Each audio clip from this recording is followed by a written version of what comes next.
Yes. The Leaf Spring Army sends its regards.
Hello, everyone. I'm the Enforcer, and I'm accompanied by Enforcer Matt.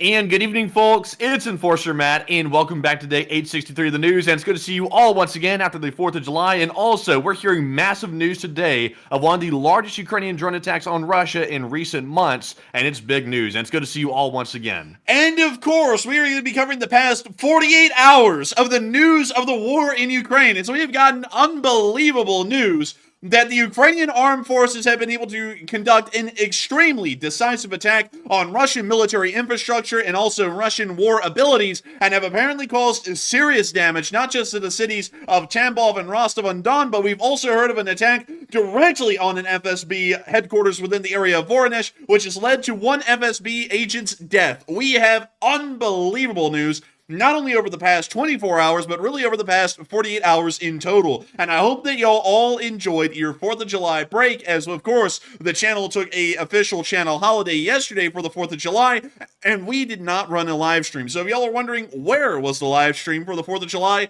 there was not one. This is the stream after the 4th of July, and we will be covering all of the news that happened on the 4th and today as well. But we have absolutely amazing news. And I gotta say that this kind of news does not come around every once in a while, and we have seen that there has been an excessively high amount of Russian activity on the internet trying to dispel the damage that has been caused inside of the Russian Federation because of these attacks. But we're going to talk about the bot activity out there a little bit later. Just a little bit later, because I got to get y'all into the breaking news that the bots are freaking out about tonight, because it is absolutely insane. Moving us into probably the most exciting part of the Ukrainian drone attack that has just occurred over the past several hours, we got to see that the Tambov gunpowder factory where they produce gunpowder, was hit by a Ukrainian drone, and we were able to get the footage of that right here. Check it out. There's the Ukrainian drone flying right into the gunpowder factory, nosediving, hitting it.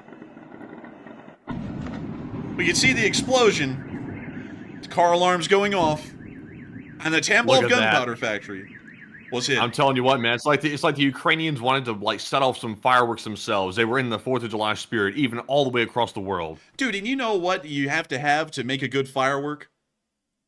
What's that? Good gunpowder? Yeah, you have to have good gunpowder. And they got loads of it right there. From what we understand, the factory caught on fire and sustained some pretty serious damage from this drone strike, but we weren't really able to get a lot of footage corroborating the specifics of the damage at this point and the severity of the damage that was caused to the gunpowder plant. But nevertheless, it looks as though the Ukrainians were trying to hop in on those 4th of July celebrations. And what better way to hop on those 4th of July celebrations than really setting off some fireworks and a little bit of a, not really a firework show, but more of a fire show within the city of Rostov-on-Don. Of course, the capital of the Russian Southern Military Command and the headquarters for all Russian military operations happening in relation to the Ukraine war. We were able to get breaking news out of this city today that an attack occurred in the city, hitting vital oil resources and infrastructure and causing a significant fire. We were able to get a clip here of the Russian air defense, pretty much small arms fire, attempting to shoot down the drones as they were coming in.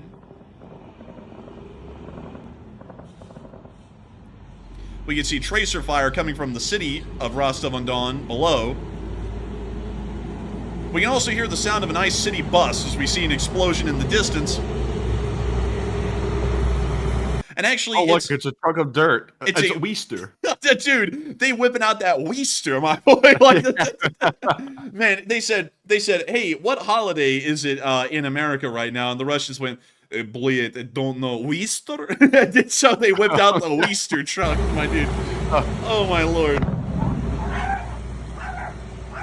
Oh, man, this is chaos in this video. An average day in Rostov-on-Don, but we also got to see a little picture of the fire that was coming from Rostov-on-Don that was created because of the drone attack. From what we understand, some sort of critical oil infrastructure was hit inside the city, and the damage ended up being fairly severe, from what we can tell at the moment. It appears that the fire has continued to rage well on into the day, which is leading us to believe something very important about the Rostov-on-Don area is that their firefighting departments aren't equipped with any kind of foam or any kind of oil firefighting equipment, because it doesn't look like they've ever been able to quell or stop any of the oil-based fires that have occurred not just in Rostov-on-Don, or as it's called in Russian, Rostov-na-Donu, which sounds really goofy, but also within the city of Azov as well. They've never really been able to stop any of these oil-based fires. But we were able to see that as morning rose over the city just about a few hours ago, the smoke, this toxic cloud of oil smoke, was covering the entire surrounding area, not just of Rostov-on-Don, but the actual river of Rostov, and not only that, or really the Don River, but also the surrounding cities like Azov itself, Bataisk, and also as far out as Krem, from what we understand. The entire area was covered in this accurate cloud of toxic black smoke coming from the city of Rostov-on-Don. From what we understand, the fires have still not been quelled at the moment, and it does seem as though that this toxic smoke that is originating from these oil facilities that were stricken quite heavily by the Ukrainian armed forces overnight continues to burn, not only causing significant damage to the Russian war industry, but also major peril to the Russians' health living within the city of Rostov-on-Don. We also had a little bit of additional footage and information about the explosions that happened within the city of Rostov-on-Don during the attacks. This footage came from a higher vantage point than our last clip that showed the initial explosion and gives us a little bit of a better idea of where these attacks were within the city. So here's the clip. We can actually see the explosion of air defense above Rostov-on-Don, attempting to intercept these drones.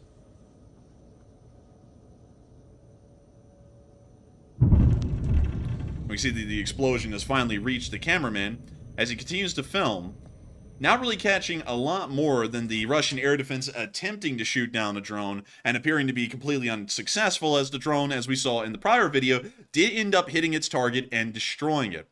Now, this is also something that has been followed along with something that is incredibly shocking.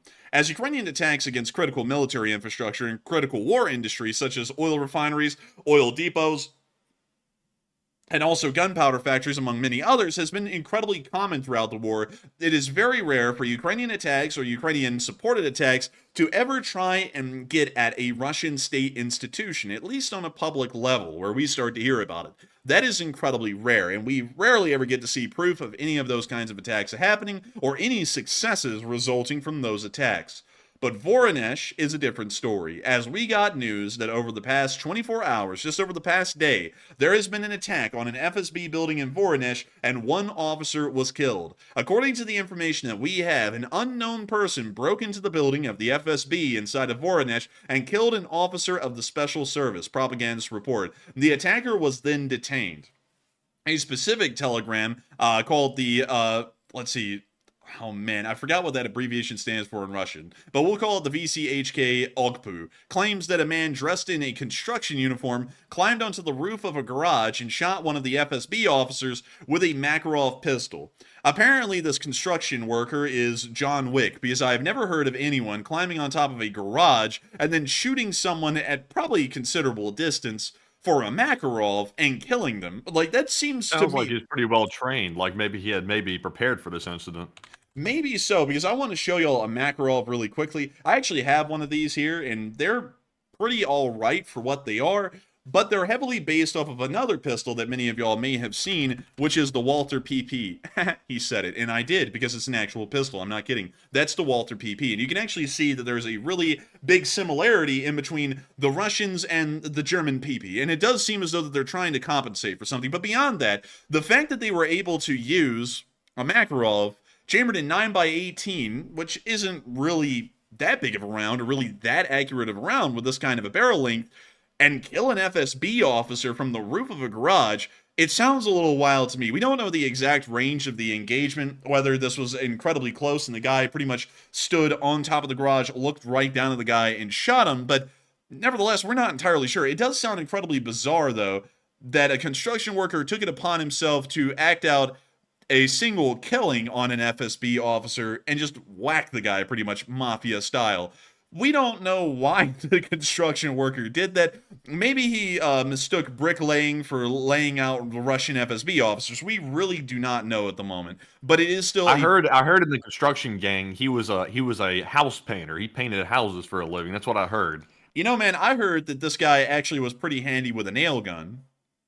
Oh, you think so? Oh, He's yeah, a roofer. Dude, he was putting down that nail gun going like, and then he just went, hey, you know, I could apply this elsewhere. My skills and passion could be pursued in other interests. But nevertheless, it's just a really bizarre thing. And we don't know a lot about it. I gotta stress that over and over and over again. We know that a construction worker shot an FSB officer outside of an FSB building from the top of a garage, but we don't know anything else at all about this. We are trying to figure out a little bit more as time goes on, but all we know is that he shot the guy with a Makarov, and that's about the best information that we have at the moment. But with that, we're now going to be moving on from this little story with the FSB, which is incredibly bizarre, and we will be trying to see if that was a Ukrainian-based attack or not, because while I said it was possibly Ukrainian-based, we don't really know the motivations of the construction worker, to be entirely honest. It could have been a single act of vengeance. Maybe he was pissed off with the FSB agent. Maybe they had prior dealings before, and he ended up just deciding to off the guy. We're not entirely sure, but we will try and find out more information and news in the future if we can, although I'm assuming that the Russian Federation's government will most likely cover this up, and we won't hear a lot about it beyond the singular instance of the FSB officer being shot and killed. But nevertheless, a lot of people have been talking about this major Ukrainian attack that has occurred today inside of the Russian Federation, because it not only hit Tambov, it also hit Rostov-on-Don as well, and is once again giving us a very clear picture that Russian air defense efforts are once again completely non-existent, and the amount of damage being caused to critical Russian military infrastructure vital to the war effort continues on in incredibly large form. And a lot of people are wondering, what is Ukraine doing with these large attacks? They're not necessarily attacking oil infrastructure specifically anymore. It's really going for a wide swath, trying to really target and destroy anything that may be of value to the Russian military's war effort. And a lot of people are wondering, is this in relation to the peace proposal that Putin tried to bring forward a little while ago. Of course, many of y'all know that that was more so a terms of surrender than a peace proposal, which is how I would like to look at it, is more so a terms of surrender than a peace attempt.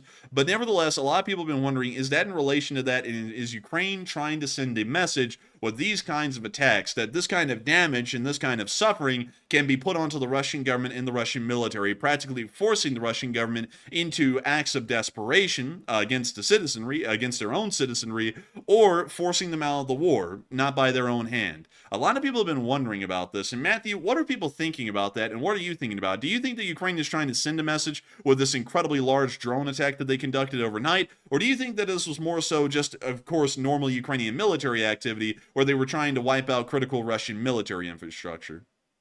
So it looks like 77% of the audience said Ukraine is trying to send a message to Russia by doing this right after the peace proposal, and 17% said the timing is mere coincidental. And for me, I would say that this is pretty clearly Ukraine trying to send a message, at least in my opinion, because with it coming right on the heels of that basically terms of surrender that Putin gave to Ukraine, Ukraine's letting Putin know that they're going to continue to fight to the death, and nothing Putin proposes is going to work unless they pull completely out of Ukraine and leave that country that the Russians should never be in. So I think it's a good thing. I think it also sends a very powerful message to Putin to let him know that Ukraine is not going to bend their will simply because Putin decided today's a good day to make peace or to let Ukraine, quote unquote, surrender. So I'm with the 77%. But Enforcer, what say you? I would have to say that I'm also with the 77%. And I really do believe that this is most likely sending a message to the Russian government. The message that the Ukrainians are most likely wanting to send is that Ukraine does have the ability to continue to strike deep inside of the Russian Federation, and not only strike deep inside the Russian Federation, but select and destroy a wide variety of targets, all of which will be having a serious effect on Russia's ability to continue to wage war. That is something that seems to be a pretty natural state of things for Ukraine, especially considering that they've been doing this really ever since the beginning of this year. They have made it abundantly clear that the amount of damage that can be levied against the Russians just by simple, cheap, and efficient drones is insurmountable. And the Russians will never really be able to combat this or really fix this issue unless if they were to be destroyed in war. And so going off of this, I believe that the Ukrainians are certainly trying to send a message that the peace attempt that Putin sent out, which once again I would have to say is more of a terms of surrender, was entirely unacceptable to the Ukrainian government. They are now deciding to continue on their war path to make sure to try and reclaim their territory, and not only reclaim territory, but also push the Russians entirely out of Ukraine and completely destroy Russia's ability in the rear lines to wage war. It is such an important thing to deny the enemy an ability to wage war. And it's something that isn't really looked at too much by the public, because a lot of people love to hear about decisive defeats on the battlefield, but really in a modern war, even as far back as World War I, or really even the Crimean War, wars are really won at the home front. And if you can destroy more war industry than the other side can destroy of yours, you're generally on the winning side. That's why the United States, well, really the Allies for the large part, were able to win World War II, is because while war industry inside of Nazi Germany and Italy were being bombed into oblivion, war industry inside the United States was completely untouchable, meaning that our war industry was able to operate at peak efficiency, not only supplying the United States with all of its military needs, but also supplying our allies with pretty much a majority of their military needs as well, which is really what paved the way for American victory going on down into the future, towards the end of World War II in late 1945.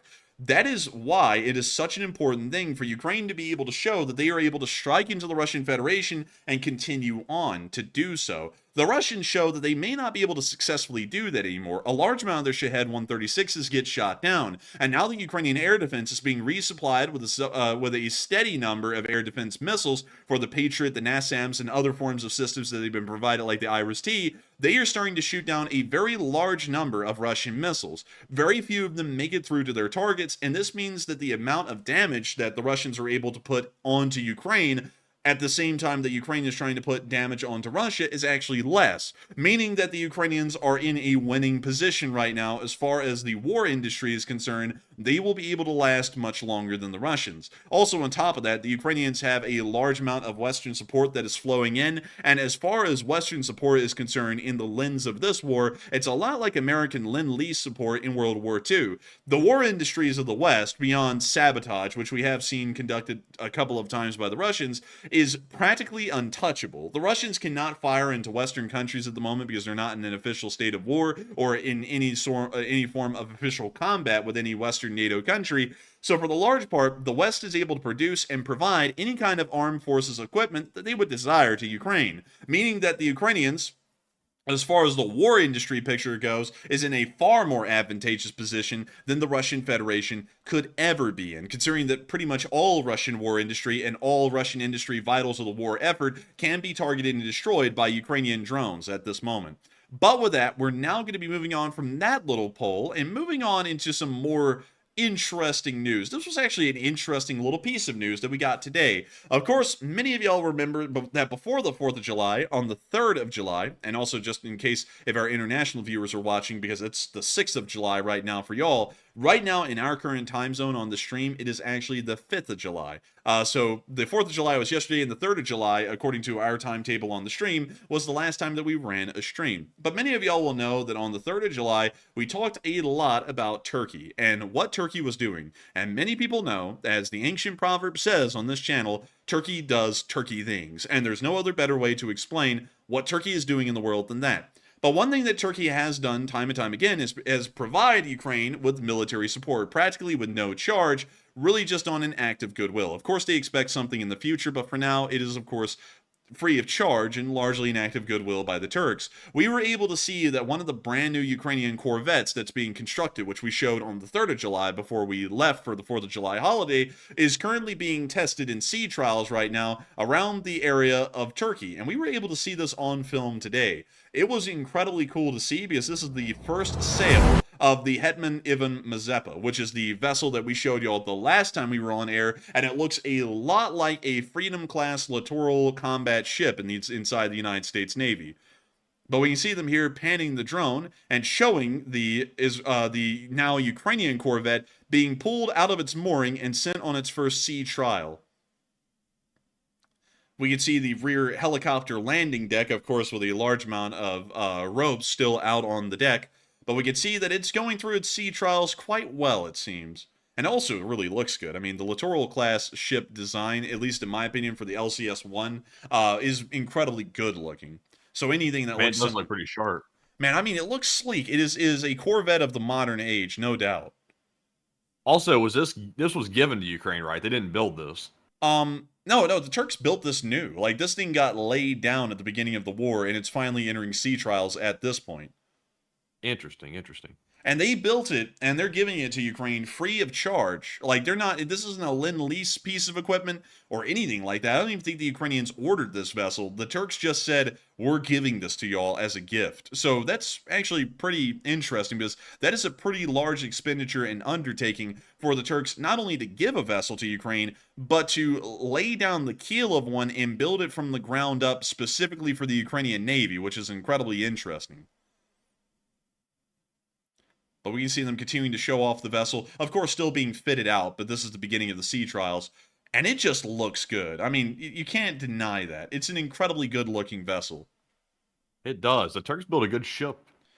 They really do. I mean, like, I'm actually really impressed with this thing. We can see that at the moment they have the Turkish Navy symbol on the side of the vessel, but once it's handed over to Ukrainian service, of course, we'll be flying the Ukrainian naval ensign and also bearing Ukrainian colors as well and markings on board the vessel. We can already see that it's been named for Ukrainian service. It's already called the Hetman Ivan Mazepa, which is the name of the destroyer, or more so the corvette. But still, a really interesting vessel and really cool to see Turkey doing some pretty cool Turkey things in regards to Ukraine and providing them with a corvette free of charge. A lot of countries around the world are actually providing Ukraine with a large amount of naval warships. The United Kingdom is actually one of the ones that is providing some of the largest numbers, mostly minesweepers, but Turkey is the only one to have built a vessel from the ground up with the intent of giving it over to Ukraine from the very start. It is a brand new vessel as far as it's concerned for the Ukrainian service, and it does look as though that's pretty neat. maybe showing that Turkey does have some good interest in mind for Ukraine, considering that they would go through the expenditure and cost to build a vessel like that and just give it to Ukraine in the support of goodwill, largely in between the two nations. But nevertheless, while we're talking about Turkey, which is a semi-EU member, it's a part of a European customs union, but it's not an actual official member of the European Union, and it is also a member of NATO. There's another country within the European Union and NATO, for a large part, that is of interest recently. I didn't include a lot of news about this today, but we do have this on our Twitter.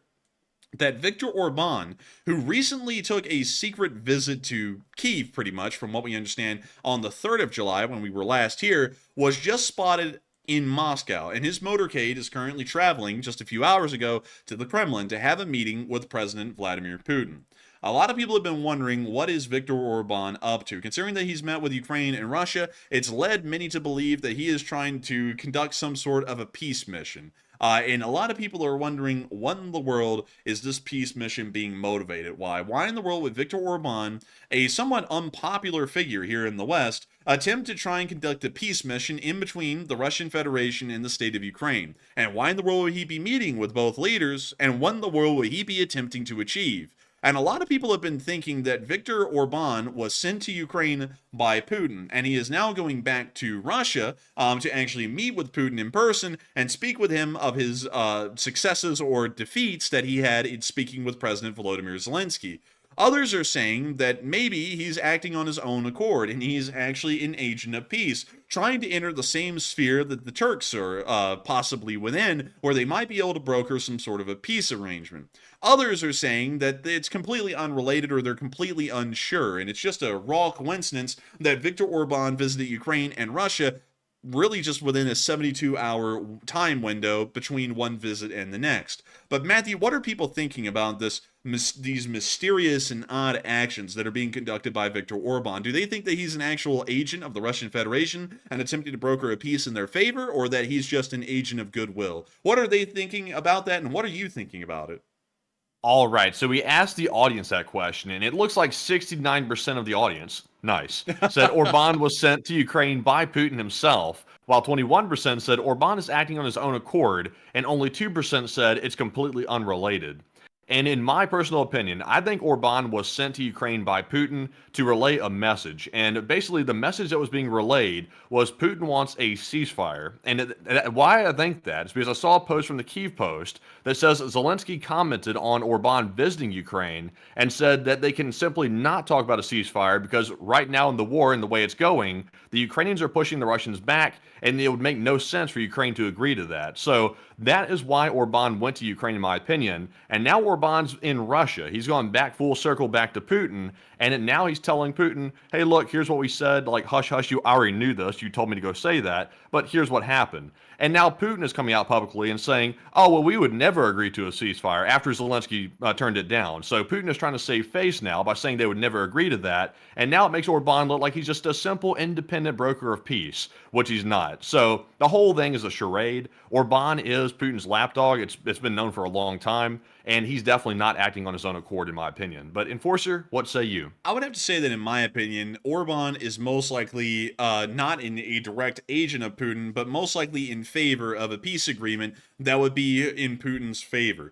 Unlike Turkey, which has shown enough middle ground throughout the course of the war that it would be a viable peace negotiator that both sides would trust to go into negotiations with, Hungary is not that kind of a country. Even publicly, many people have been to the absolute dismay that Hungary has pretty much been against Ukraine support throughout the entirety of the war, and in fact has kind of been leaning on a semi-official level into support of the Russian Federation's actions inside of Ukraine, to the detriment of NATO, which Hungary is a member state of, and also to the detriment of the European Union, which Hungary is also a member state of.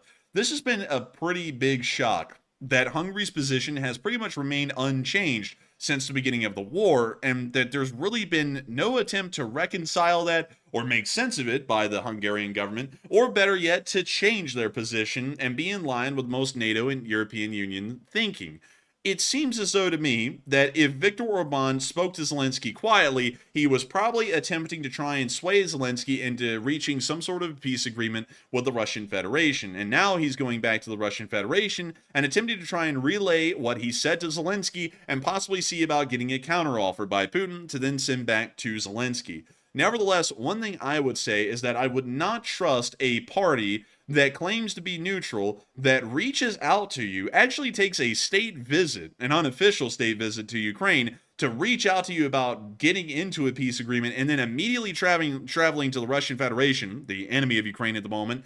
I would generally distrust a representative of peace that would do something like that, because it's not showing that they're really wanting peace. It seems to be motive driven. We don't see Erdogan making personal unofficial state visits from the capital in Turkey, from Ankara to Kyiv or to Moscow, to try and talk to either leader. Erdogan has made it quite clear when he's met both leaders at different summits that he would be more than happy to negotiate some sort of a settled peace or a settled agreement in between Russia and Ukraine if both sides were willing. But we don't see him going over the top, trying to make himself the peace negotiator of either side. And why would he? A peace negotiator isn't supposed to be trying to pull everyone into a peace talk. They're supposed to be just idly waiting by, making it very clear that they would be a peace negotiator, but not trying to force themselves onto the scene, because that becomes a little bit unsightly. So going off of that, I would have to say that in my honest opinion, Viktor Orban does not have the best intentions of Ukraine in mind. They are not a good peace negotiator, and while Viktor Orban does appear to be making himself out to be a possible peace negotiator, I do not think that Hungary or the Hungarian government would ever be in that kind of a position. We also have to ask the question, why in the world would Orban want to go out of the way to broker a peace in the name of Hungary? That doesn't really make a lot of sense. What does Hungary have to gain out of doing this? Turkey has a lot to gain out of doing something like brokering a peace. They have the ability to show to Ukraine, which is going to be a part of their smaller sphere of influence in the future, and they also have the ability to show to the Russian Federation, which will not be a member of their sphere, but will still have economic dealings with the Turks because of their presence within the Black Sea, that they are a viable partner and a viable country going forward, that both sides can work with on amenable terms. Turkey has a good reason and a good position to look like a neutral negotiator in between Ukraine and Russia. Hungary does not. What in the world would Hungary gain out of trying to get in that position? And the only thing that I could believe that they would gain is to try and make themselves look like they may possibly be creating their own mini-sphere along the Danube River in competition with the Turks, or in competition with really everyone, which makes absolutely no sense, because there's no economic... I think it's honestly simpler than that. It's just as simple as Orban will do what he's told, as the old saying goes. Hungary wants to stay in Putin's favor because the country kind of leans toward the Russian side, and that's why they're doing it. Because Putin told Orban, I'm pulling out a favor here, go do this for me, and he did it. But like you said, Hungary has no reason to go out on a limb and do that because there's nothing really to gain for them. Hungary is not a country that's looking to really get Ukraine in their sphere of influence because they really don't have one. So it's like, you know, like you said, Turkey is probably the most likely negotiator of any type of peace if there was a country to be able to pull that off. But they actually have something to gain from it. But even there, you don't see Erdogan doing what Orban just did. Absolutely not. And also, what peace negotiator ever has taken state visits to both sides to try and get a peace going? I've never seen that. Never. Like, who in the hell does that? I've never seen that. Like everyone who's ever been in the realm of trying to achieve a peace has always been in the position that Erdogan is in, where they just sit there and they're like, hey, we're here whenever anyone's ready. But then they just sit there. They don't actively seek out the two sides and try and get them into a peace agreement. Because have y'all ever seen the Swiss do that?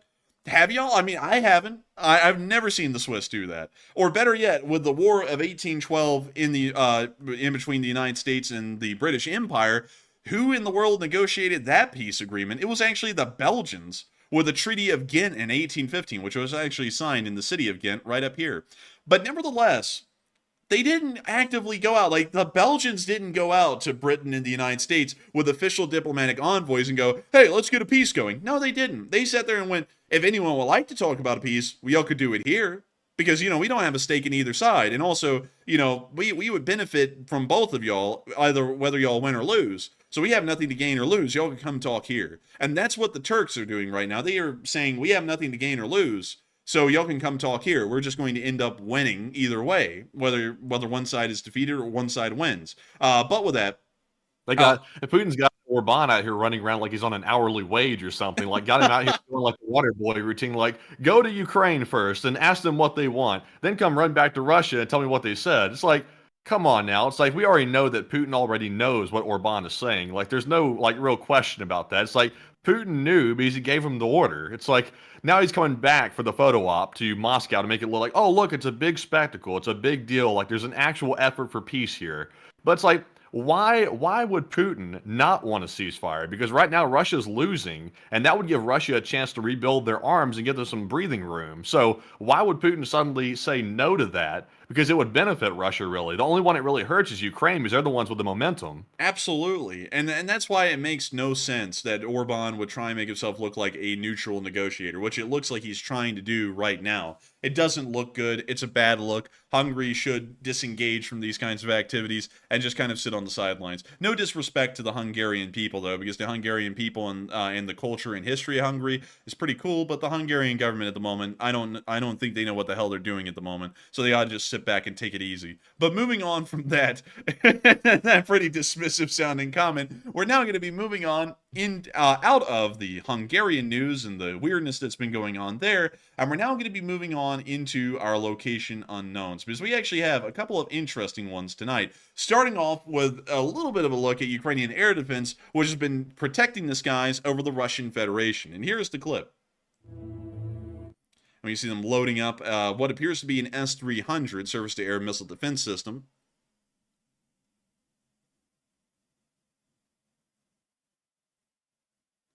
And we can see them showing off the targeting acquisition radar, a part of the S-300 battery. We can also see the control unit of the S-300 as well right here.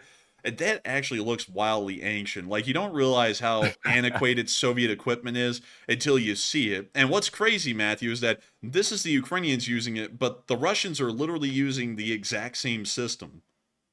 You know, honestly, in my opinion, it's better to have analog equipment like this. It's harder to mess with and interfere with, and it's just old-fashioned. So if something breaks, most of it's mechanical. You can see the gauges there are pretty much analog, like dials and stuff like that. It's probably better to have it that way. It can't be hacked.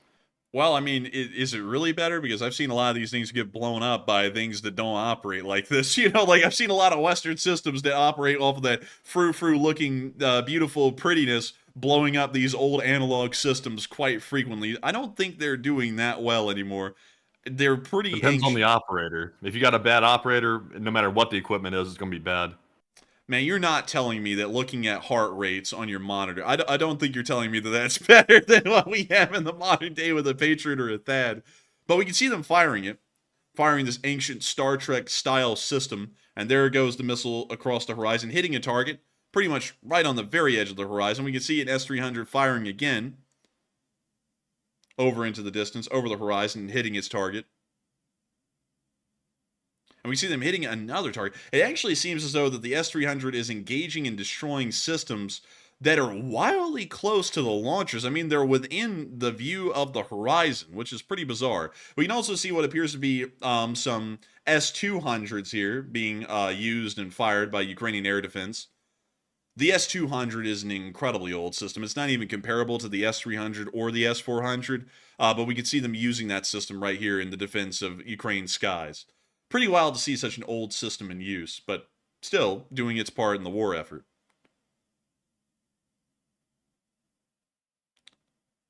Dang, dude. I don't even know what kind of systems the S-200 will work off of, to be quite honest. Like, it has to be Star Trek style computers, you know, where they go, working, and then they fire at the target.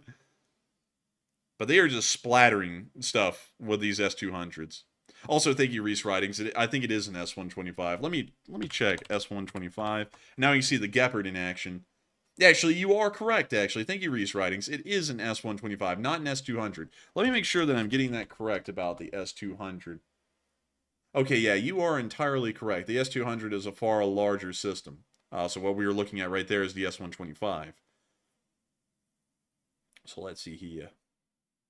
Or it could be a V600.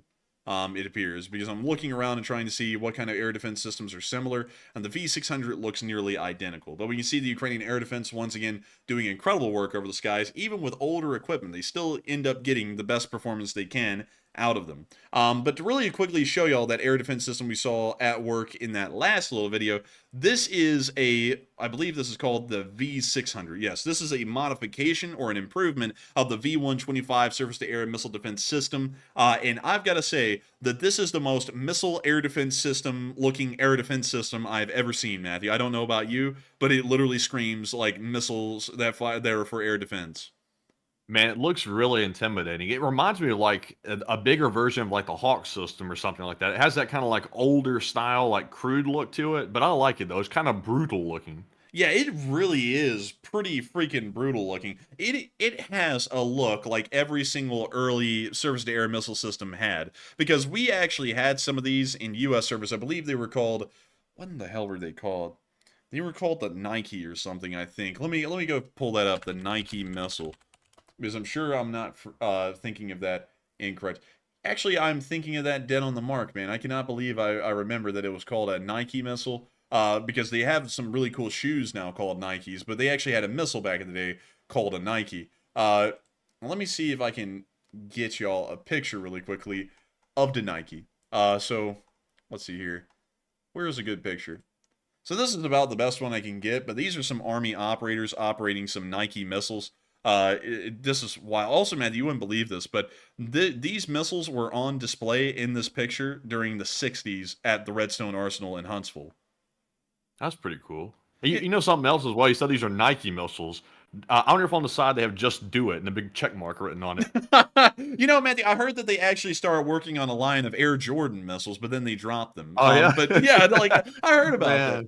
But moving on from this wild side note about older style missiles, all the older missile designs looked a lot like the S-125s or the V-600s right here. But still, pretty cool to see these kinds of older missile systems still in service with Ukraine and doing their part in the air defense effort. Pretty cool to me. But moving on from that, and moving on from the Air Force, well, the Ukrainian ground air defense protecting Ukraine's skies, we also got to see a MLRS today that was put on the back of a Toyota Land Cruiser 79.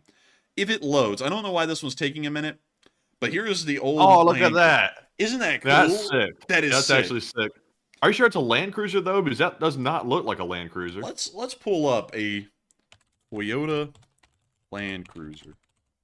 Let's see. And what year model of Land Cruiser are they saying this is? A Land Cruiser 79. So let's type in a Land Cruiser 79. Yep, it looks like it is a Land Cruiser 79 from what I can tell. I'll put up a picture of it here really quickly so that way we can make sure to confirm the vehicle's design, make, and model. But here is a Land Cruiser 79 that's been kind of rigged up a little bit, and then here is this one. It does look like the same design. Yeah, it looks pretty close, actually. I think the pickup bed's messing me up. Also, it looks like they modified the grille, too. But, yeah, it looks like it could be the same chassis. I'm not going to lie, man. I actually saw this older Toyota thing. You're going to have to help me out with this, Matthew. It looked a little bit like a Land Rover. You know, like a Land Rover Defender kind of a thing a little bit. But it was a Toyota, and it actually was pretty freaking cool looking. Do you know what that thing is called? That could be the new Land Cruiser, actually. Is it a modern vehicle? It looked kind of retro. It looked like it was maybe from the 80s or the 70s. Yeah, it's probably like an Ineos Grenadier, I believe it's called, or it's either that new Toyota Land Cruiser, which looks completely different than the old one. Ineos Grenadier? Yeah, Ineos Grenadier. It could be that. Nah, this ain't it, Chief. This ain't it. Man, that looks like a Defender. That looks just like it. Let's see. It was this one. Oh, I think it's an FJ. Let's see, a Toyota FJ. I want to put that in. Classic, though. Like this old one. ones. This one. Yes. That one right there. That's what I saw. I'm not going to lie. I really liked the way it looked because it was in that kind of a green color and it was going down the highway. And I was like, dang, that actually looks pretty freaking cool.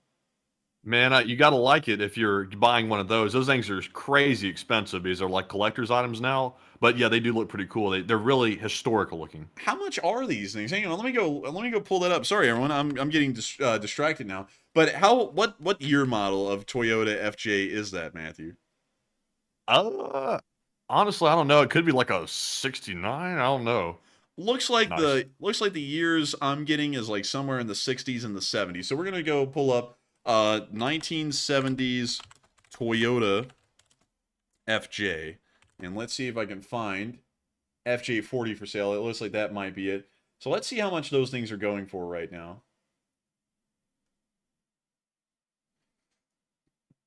Damn. Well, they're actually going for a pretty good bit. Like 33 grand on average. Oh, that's a cheap one actually, because I've seen them like upwards of 100.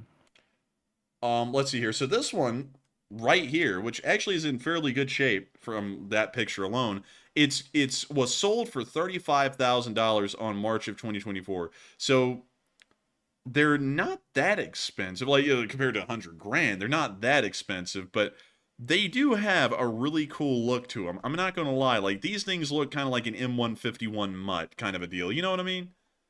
Yeah, it'd look cool. It'd look cool with like the enforcer wrapped around the whole vehicle. That would look sick. Oh, Company yeah. car. That would look really cool, but we can only dream. But nevertheless, getting back to the MLRS, which we were here for originally, this thing is pretty cool. It's really neat to see the Ukrainians always trying to improvise with mobile artillery systems like this MLRS, and it's it's really neat to see it on an older FJ pickup truck. Really neat to me. Actually, a Toyota Land Cruiser 79. But with that, we are now going to be moving on from this little bit of news. And I got to tell you, Matthew, that the amount of bots that we have seen tonight in the live chat has been insane. How many of them have you banned, Matthew? We've had a swarm of bots tonight. I would say so far, probably about 15 at least. That's on the low end. Man, I'm telling you what, man. Nights like these are always fun nights because, of course, as y'all seen, we have a lot of good news to cover. Before I move on into the rest of our Location Unknown news, let's just take a moment to recognize there's been a lot of great news about Ukraine's successes that we've seen just over the past 24 hours alone. And the Russian bots are always seething because of that. And we've got to give a huge credit and a huge amount of praise to the amount of anti-bot efforts that are taken on this channel by the collective Lee Spring Army and trying to combat and take out these bots before they can cause any significant damage, especially inside the live chat. It is always something that we have worked incredibly hard on, and a lot of y'all have always talked about how Enforcer Matt's got the bot hammer, the bot ban hammer, or better yet, the bot be gone spray. And a lot of people have been saying that bot be gone spray is incredibly strong, and it's something that is really a hallmark of this channel and the ability in which we moderate this live chat with. And folks, I gotta tell you, Bot Be Gone spray has never been better because today on the official EnforcerStore.com, we released the Bot Be Gone t-shirt.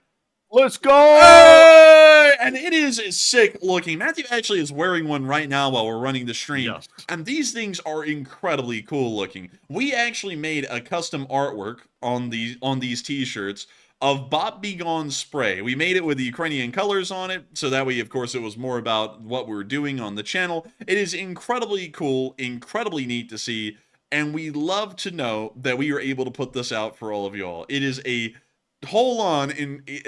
Enforcer channel joke that's been going on for really a year or so at this point, and it looks absolutely outstanding in person. We really love the way that this thing turned out. It's incredibly cool, and of course, you can get one of these for $25 on the official EnforcerStore.com. If you want to know how could you turn that down, man? It's a can of maximum strength Bot Be Gone. It's so sick, man. Like you can't turn that down, man. Who wants Bot Be Gone? Everybody wants it. Man, everyone wants it. And of course, if you want to get one of these, you can go to officialenforcerstore.com. If you type that in on your search bar, you'll go straight to the store. Or you can do it a lot easier. You can go into the description below the stream, click on the first link where it says get your Bot Be Gone t-shirt here in all caps. Click on the link right below that and it will take you directly to the merch store and you can get yourself one of these shirts. They are incredibly nice. Of course, made just like our last shirts, the LSA t-shirts that we had out. They are, I believe, Gildan shirts made of 100% soft U.S. cotton to ensure a nice, comfortable fit. Many people know we will not settle for less. We will always have U.S. cotton in our shirts. These classic fits ensure a comfy, relaxed wear, while the crew neckline adds that neat, timeless look that can blend into any occasion. You going for an interview for a top-end doctorate level job? Wear this shirt. You ever going to a party out with the friends? You're going to get plastered drunk? Wear this shirt. Are you ever going around where you may ever think that there are people that are kind of a little bit fake that you just can't really stand and they kind of seem bot-like with their behaviors around you? Wear this shirt. You ever just want to, really tell someone off in a really nice way, but you want it to be within the theme of this channel and within the theme of this channel's jokes? Wear this shirt. You can wear this shirt for literally anything. It looks great everywhere, and we've already been wearing it out in public to test the people's reactions. And some people have said, looking at it, what the hell is that? Others have said, hey, that looks kind of cool. Where can I find one? Other people have said, who are you? Why are you in my house? Get out of here. But a lot of people have been saying all kinds of interesting things about this shirt, and it is just an incredibly cool shirt. And of course, to top it all off, 10% of all profits made off of the sales of these Bot Be Gone shirts will be donated directly to United 24, and we will always make sure to post proof of receipts here on the YouTube channel, on the community page, on our Twitter, and on our Patreon as well. Anywhere and everywhere we can, we always make sure to show the proof of receipts of our donations to the nonprofits for 10% of the profits made. And if you want to make sure to get one of these shirts, remember, you can go to officialenforcerstore.com, link in the description below, and you can go straight to the store and you can get an unlimited number of these things. I believe that these ship to quite a large number of countries. Just to list them off for some of our viewers out there who may be interested in getting the shirts, these shirts will ship to Australia, Austria, Belgium, Canada, the Czech Republic, Denmark, Finland, France, Germany, Hong Kong, the special administrative region, Ireland, Israel, Italy, Japan, Malaysia, the Netherlands, New Zealand, Norway, Poland, Portugal, Singapore, South Korea, Spain, Sweden, Switzerland, the United Arab Emirates, the United Kingdom, and the United States of America. You can get them anywhere and everywhere within those areas, and not only that, they don't just come in black, they come in sand color. They come in military green, a classic. I actually like the LSA shirt in military green the most. I just think it looks the best. We have it in navy. We have it in dark heather, and finally, for really anyone who likes pink out there, we have light pink. It also comes... Hey, the real men wear pink, by the way. Also, I will say this. I have the black one, like the all blacked out shirt. And honestly, I think it looks the best on the black one. That's just my preference. The second favorite of mine is probably that military green color, which is crazy good looking as well. But obviously, though, you got to wear the pink. I mean, we might have to put out another shirt with the Enforcer wearing pink. We might have to do that, man. We might have to do that. We might have to do that. I mean, I don't know. If we pretty much sell out of these things, we probably will do another Patreon photo shoot with me wearing one of these pink shirts. Because if y'all don't know, we actually did that with the first LSA t-shirt drop, where I ended up taking pictures in the pink LSA shirt and putting them on Patreon, just for gaffes and for a good laugh. So if y'all want to go see those, that's over on Patreon. And if these end up selling out again, I will make sure to wear a pink Bot Be Gone shirt once again on Patreon. And also your boy Troy said the pink kind of slaps. It kind of does, a little bit, but to be honest with y'all, I really do like the military green. I think that's the coolest looking color in my opinion, and not only that, they come in multiple different sizes. Everything from small to 5XL. So you can find a size that fits you pretty much in every single metric. And every single color as well. But with that, I hope that does address that incredibly well. Once again, remember, folks, if you want one of these, go to officialenforcerstore.com or the link in the description below, which will take you directly to the merch store, and you'll be able to get one of these Bot Be Gone shirts. And so with that, I hope that does address that incredibly well. And with that, we're really briefly going to be getting on back into the rest of our location unknowns, where we got to see a brand new kind of an auto guidance system that has been made inside of Ukraine to help drone pilots to be able to target and destroy Russian equipment with a lot more efficiency and a lot more ease. We see them showing it off right here as it detects a moving vehicle off there in the distance. And we can see that the drone is going on an attack path pretty much without any input by the drone operator.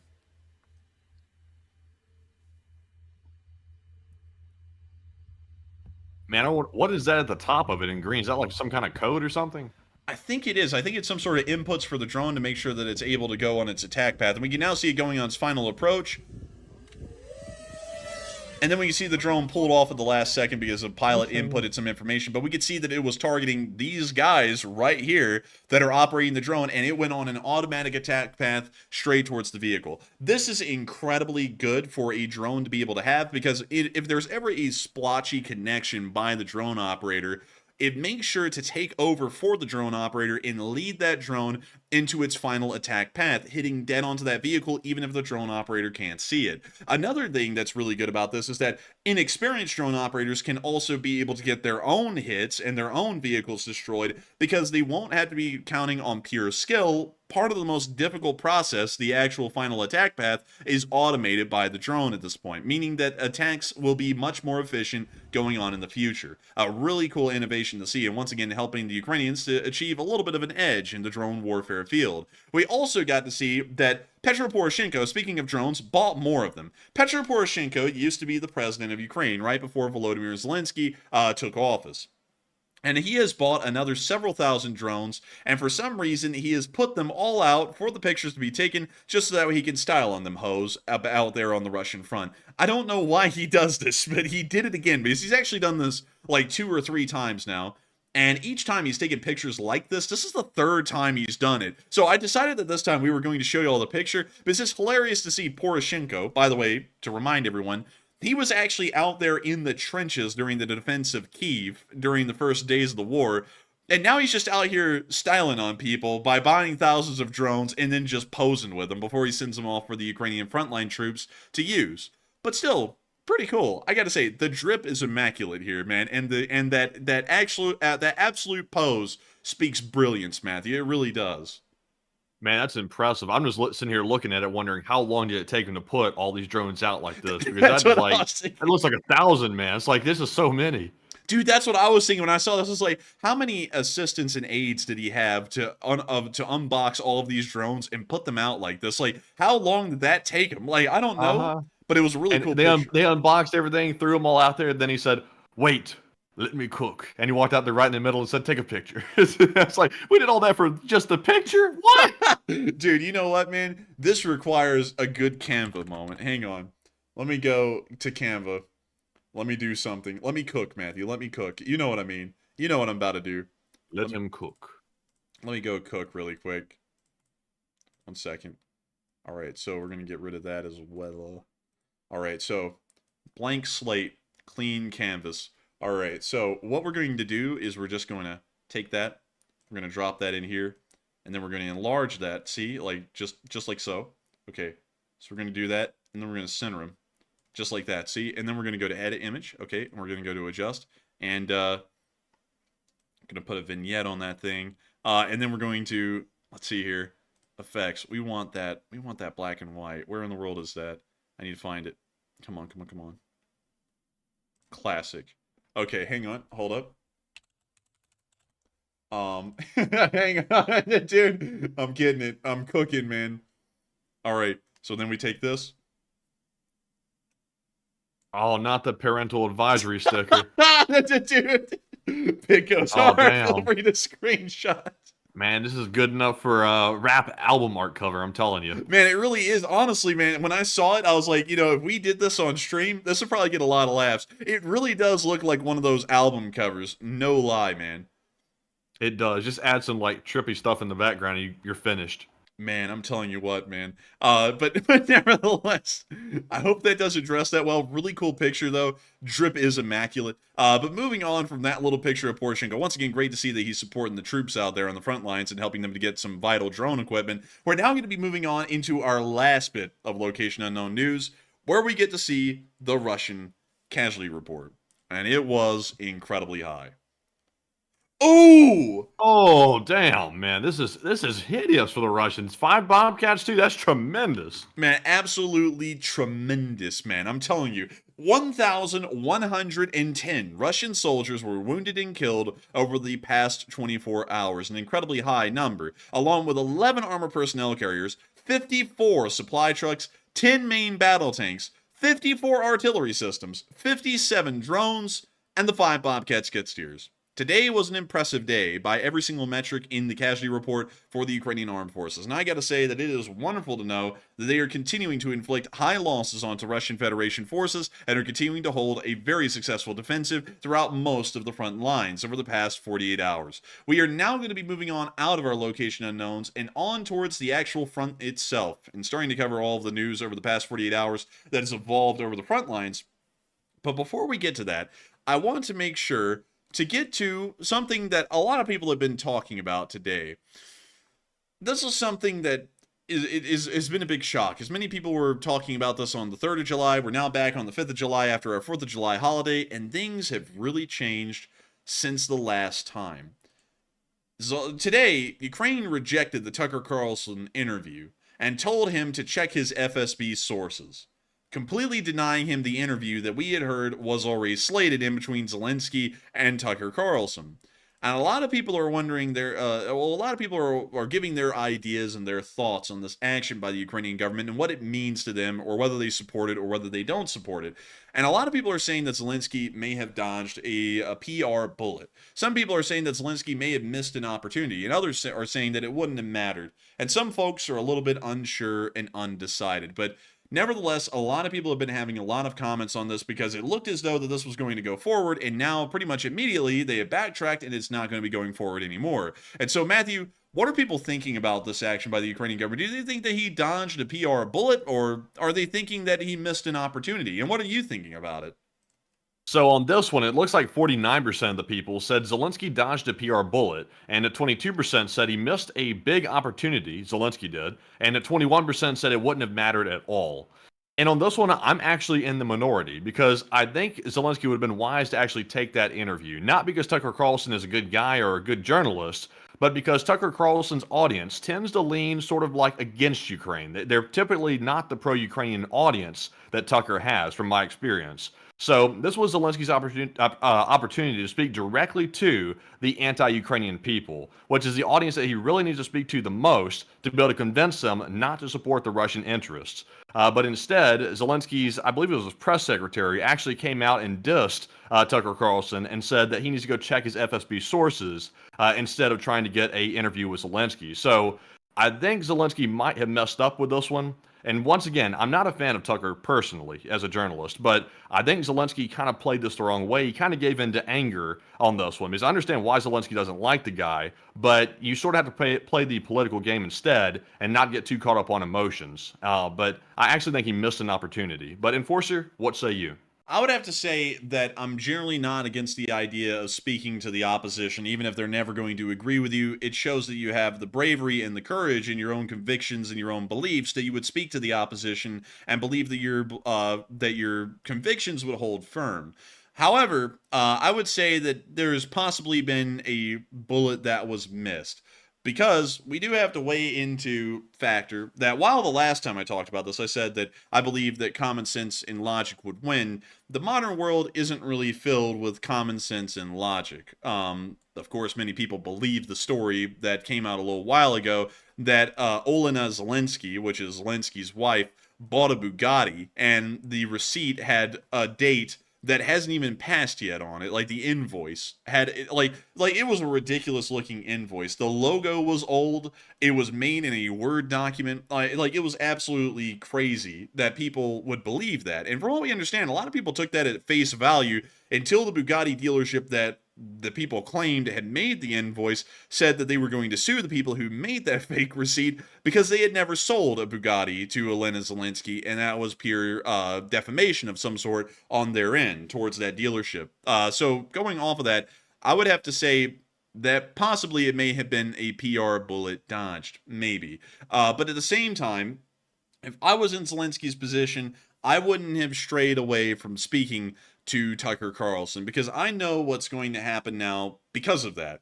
It may have possibly been a lose-lose, but let's talk it out here and hash it out, and let's see where it would have gone. So if Zelenskyy accepted the interview, and Zelenskyy went into this interview, and Tucker Carlson had nothing but charged questions, trying to lead Zelenskyy to make himself look bad, the opposition would have gone, oh, look, he looks bad, and they wouldn't have changed their minds. Now, if he goes on to the interview, and then he actually spoke, maybe he would change some minds. You know, maybe if he wasn't painted in a really bad light. Or maybe he would change no minds at all, but nevertheless he would have shown that he would have been more than willing to speak to the opposition, or people that were believed to be the opposition, and explain his side of things. Now, with denying the interview, Tucker Carlson can now say, aha, look, we were about to expose his corruption and his lies, but he was too scared of having to face the truth, and so now he's run away after almost accepting this a little while ago. And that means that now all of the people in the opposition are going to be going, aha, yeah, see, he is actually that bad. And then maybe that will start to spread a little bit more in the American public's opinion. And then they'll start to say, well, if Zelenskyy had nothing to hide, why in the world did he not go and talk to Tucker Carlson? Now, I know a lot of people are going to be saying, well, he has nothing to hide. And of course he doesn't. But that doesn't mean that illogical people will make illogical conclusions based off of that action. And so going off of that, I could see where this may have been a missed opportunity, but I honestly think either way, he may have ended up dodging a bullet, because it doesn't seem as though Tucker Carlson probably would have given a fair chance. We do have to remember all of the people that Tucker Carlson so far has interviewed. He has interviewed Alexander Dugin, which is the guy who came up with the modern concept of the Ruski Mir, or the Russian world. And he has also interviewed Vladimir Putin as well. And he's given them a lot of ample room and talk and airspace to an American audience on their ideas of what would be good for the Russian world, to the detriment of the West. So why in the world would Tucker Carlson possibly give the same kind of leeway and airtime to someone who would be in the opposition? I have personally, from what I understand, I don't really pay attention a lot to Tucker Carlson because, we're running our own thing. And to be quite honest, as far as our live stream numbers go, we usually do better than Tucker Carlson on any given night. So why do I care what he's got to say? But beyond that, from what I've seen, it doesn't seem as though he interviews a lot of people from different sides, at least based off of my limited knowledge. And I have to make that very clear that it's limited knowledge because I don't really pay attention to him that much. But he doesn't really take a lot of people from the opposition. It's more so insulation and more so an echo chamber of what people would want to hear that are in his audience, and not really a wide variety of voices from different sides. So going off of that, maybe he may have missed a bullet. But Matthew, do you have anything else to add to that? Because there's a lot of rabbit holes that we could go down here with what has happened and where this could go. Me personally, I would still have to say that, like I said, I see a lot of people saying they don't like Tucker in the comments. I understand where you're coming from, but at the same time, though, Zelenskyy, his main job is to secure support for Ukraine, and he doesn't need to tell the people that already support Ukraine to continue supporting his country, because obviously they're already pro-Ukrainian. But Tucker's audience, being sort of leaning pro-Russian, that was the audience, in my opinion, that he needed to speak the most to. And now I think he's permanently sealed his fate with that audience by doing this move right here. Because like Andrew said, Tucker is going to go out there and run with this. He's going to say the U.S. government. Oh, hang on, hold up. Wait, sorry, go ahead. He's going to say, we gave Zelenskyy the exact same opportunity that Putin had.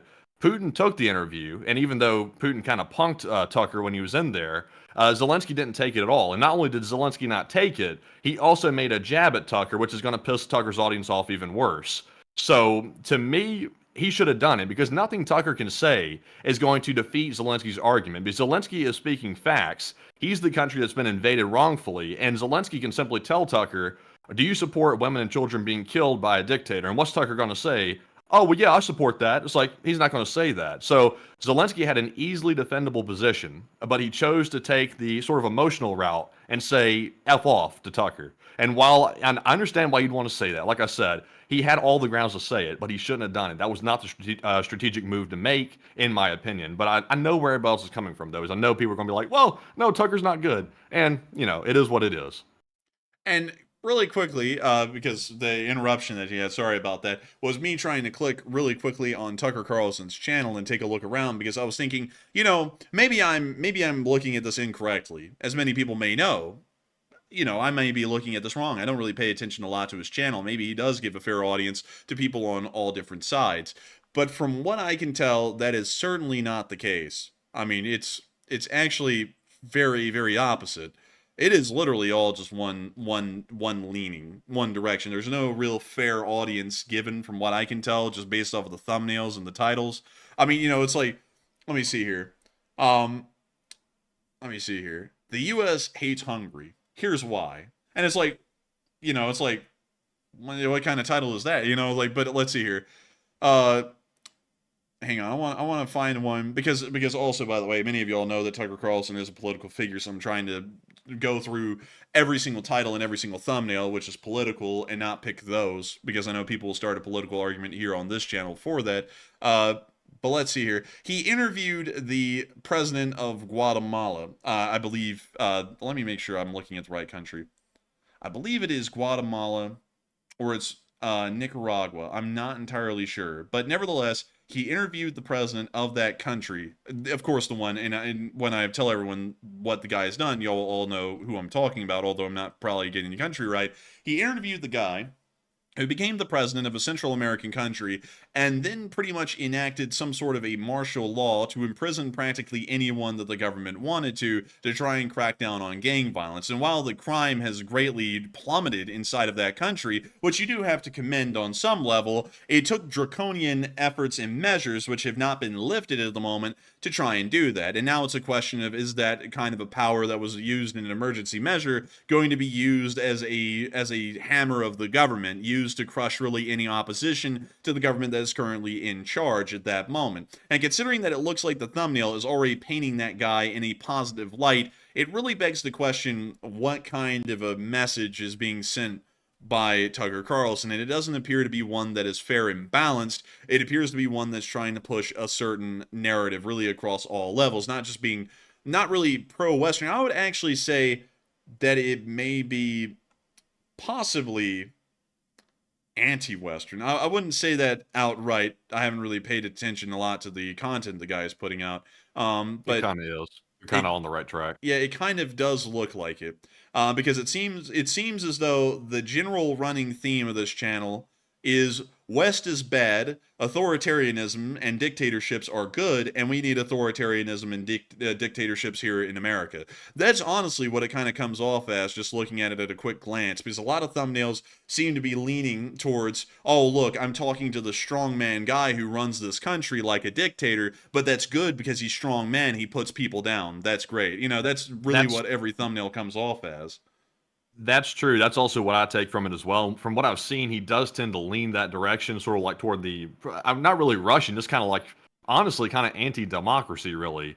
But what he did, though, what Zelenskyy did by not taking the interview here, is he basically gave Tucker a free and open blank check to basically write the story how he wants to write it now. So Zelenskyy had a perfect opportunity to go on there and refute everything Tucker was saying, at least say, I don't agree with that, that's not right, and here's what's the actual truth. But now Tucker's left to basically spew whatever BS he had in his pocket. He's going to spew it now freely and openly without any rebuttal whatsoever, which is not good. I'm sure there'll be a video looking at how those thumbnails worked, because there was one talking about how a certain person in the U.S. government supports a certain side, and they put the Ukrainian flag over the guy's face. You know, like they made the Ukrainian flag transparent and put it on the guy's face. So clearly the channel's not pro-Ukrainian. Just looking at that one thumbnail, you can already tell it's anti-Ukrainian to the max. It's not like he's trying to hide it. It's quite obvious. So going off of that, working off of that, I've got to say, like, not to make a personal aside of my own, and of course removing myself from the political side of things here, because we don't do that on this channel, but it's a little bit bizarre to me that someone at that level, because they do have 2.4 million subscribers. Now, their live streams do worse than ours, oddly enough, usually. Because in the top 100 graphs here in the United States, we're usually about 3 to 7 spots above their live stream, which is a little bit interesting because we only have 236,000 subscribers. We have about 10% of the subscribers he has, but we still get more live stream viewership, which is a little bit bizarre. But beyond that, one thing that's really interesting to me is that it seems as though, I don't know if many people are noticing this, the voice of authoritarianism and dictatorships and the support of those kinds of governments here in this country is continuing to rise with every passing day. Not just from one side, but really from both sides. Because they say that the other side is so bad that it will require a dictatorship to oppress them and put them down. That's really what that guy is saying, and one's from one direction to the other. But I see many similar statements also being made from the other side towards that side. I find that to be incredibly bizarre, and to be quite honest with y'all, it seems to me, after having read a lot about how the People's Republic of China and the Chinese Communist Party operates, at least as far as psychological operations worldwide, it seems to me that really all sides are starting to play into Communist Chinese Party rhetoric that democratic governments are weak forms of governance, and that authoritarian dictatorships that really do not care for the citizenry's wishes, they only care for a small collective interest in the country's wishes, or a better form of governance. It seems as though the extremes are starting to become very mainstream these days, and a lot of people are starting to believe that is the case. Which, if you ever read a lot about how Chinese psychological operations are conducted around the world, that is one of their main going stakes, is that the United States government, a democratic government, is a weak government. It will never be as strong as theirs. And for America to succeed, something violent must happen in America for a dictatorial regime to be brought forward. And the Chinese hope that that dictatorial regime would be favorable either to Chinese interests or at least really more so benevolent to Chinese interests and wishes. And so that is a little bit interesting to me, because really when you look at it down deep, that's really what both extremes are getting to these days on both sides. So I would have to say it's a little bit bizarre to me. But anyways, moving on from that, I would have to honestly say I think Zelenskyy may have dodged a bullet, but I don't know. We'll have to wait and see how that spun. But with that, I hope that does address that fairly well. And before we move on into the rest of the Frontline news, we have loads of questions to answer. So, Matthew, what do we got? All right, and shockingly enough, that little Tucker Carlson segment was actually a long bit. We're already up to 10:25 already. But anyways, jumping into our first super chat of the night, we have one from Howard Turgell, who's a longtime channel legend, and he throws in a $30 donation. And huge shout out to Howard for supporting the channel. He says, "Ever seen a turkey that wasn't butt ass ugly?" Oh man, that was straight up. Howard, you're not wrong. Turkeys are pretty ugly looking. You know, like the turkey bird. Let me go get it. Because I had to type in turkey bird because something else popped up. But the turkeys are pretty ugly. Like, I'm not gonna lie. That thing doesn't have a face that anyone could love. Only a mother could love a face of a turkey. These things look pretty rough. I'm glad that this thing didn't end up becoming the national bird, because many people may not know this, but the turkey was going to be the national bird of the United States, and the bald eagle hardly won out against the turkey. This was actually Benjamin Franklin's idea of what the national bird should be. Oh, that's I don't know. I don't really think that would have been good. I'd rather have the eagle. Well, Benjamin Franklin wanted the turkey to be the national bird because he said that the turkey was a wise creature. Because it really, like, when you watch them out in their natural environment, they do seem rather wise. They seem to think things out. Of course, they're difficult to kill. And many people will know who go turkey hunting. I've never gone turkey hunting, but I've heard a lot of people talk about it. The turkey is a very wise bird as far as birds go. And that's why Benjamin Franklin wanted it to be the bird, because he wanted it to represent that the United States was a wise, kind of a democratic society, one of the first of its kind in the modern world. George Washington was actually the main guy leading the camp that the bald eagle should be the national bird of the United States, because it was a very strong and powerful bird, representative of a strong and powerful United States of America that was just emerging at the time. And George Washington's bald eagle concept just won out over the turkey. I mean, hardly. And so that's why we ended up having the bald eagle rather than the turkey as the national bird. But this thing is ugly. Man, it is ugly. And also, I'm glad we didn't pick the turkey, because now that turkey has like built a reputation for being an absolute fence rider, we don't want that as a national bird for certain. Man, I'm telling you, man, I would not want this thing to be the bird of America. It's a good tasting bird, but I would not want it to be the bird of the United States. Also, what kind of a message would that send when you eat this thing annually at Thanksgiving? Your national bird. That would make no sense at all. Like, I would not like the idea of that. Like, at least with bald eagles, we protect them in America from getting killed, because I believe they're still close to being on the endangered species list, I think. But yeah, you know, what's the craziest thing, Matthew? You know what the craziest top killer of the bald eagle is? Itself. Lead poisoning. Lead poisoning? Man, were they drinking the water out of Flint? No. The fish that they eat sometimes, well, in most of their habitats now, actually have a decent amount of lead inside of their system. So when the eagles eat these fish, they actually end up getting lead in their bloodstream. And after a while, it builds up. And lead is largely toxic to pretty much every living animal. I don't think any animal has a immunity to lead's toxicity. It eventually ends up killing the eagles from lead poisoning. Back in the day, it used to be DDT, which would make the eggshells of the bald eagles very weak, so when the mothers would sit on them to kind of like incubate them, she would end up crushing the eggs and pretty much killing the embryos inside. Huh, I didn't know that. That's kind of a dark fact, actually. Poor eagle. Yeah, poor eagles. But beyond that, they're a beautiful creature, and they're finally returning back to Alabama after a really long time. But really beautiful bird. Love them. I think it's a great animal to have as the representative of the United States of America. But with that, I hope that does address that whole side note fairly well. Still, thank you for the support, Howard Turgell, and helping this channel to keep on running, because it is folks like you who help to make this channel possible. And so thank you so much once again. I hope that does address that well. And with that, we are on to the next one. And up next, we have a $20 super chat from Taz Brazil. And thank you very much for the first ever super chat on the screen. And they said, been watching y'all for a few months now, and I hope y'all's fourth went phenomenal. And it did, Taz Brazil, and I hope yours was as well. And also, thank you for putting in the first ever super chat on the channel. It's very much appreciated, and thank you for supporting the work. And Enforcer, what say you? And I gotta say, thank you for the massive first support ever, Taz Bruzel, and that is absolutely significant. We thank you greatly for supporting this channel for the first time ever. It's always a big hurdle that a lot of people overcome to trust the channel enough to support it, and I thank you so much for overcoming that hurdle to support this channel for your first time ever. And I gotta say, thank you so much for wishing us a happy 4th. We had a great one. I actually went out and watched some 4th of July fireworks with friends. It was a really fun time to do. I actually went and hung out with those friends a little bit more today. It was really fun, kind of like all as a part of a 4th of July thing, because we actually went out and went shooting today. And I let them shoot my M4 that I have. It was really, really fun. Really enjoyed it. And so I had an amazing 4th of July. And I got to thank you so much once again, Taz Bruzel, for the support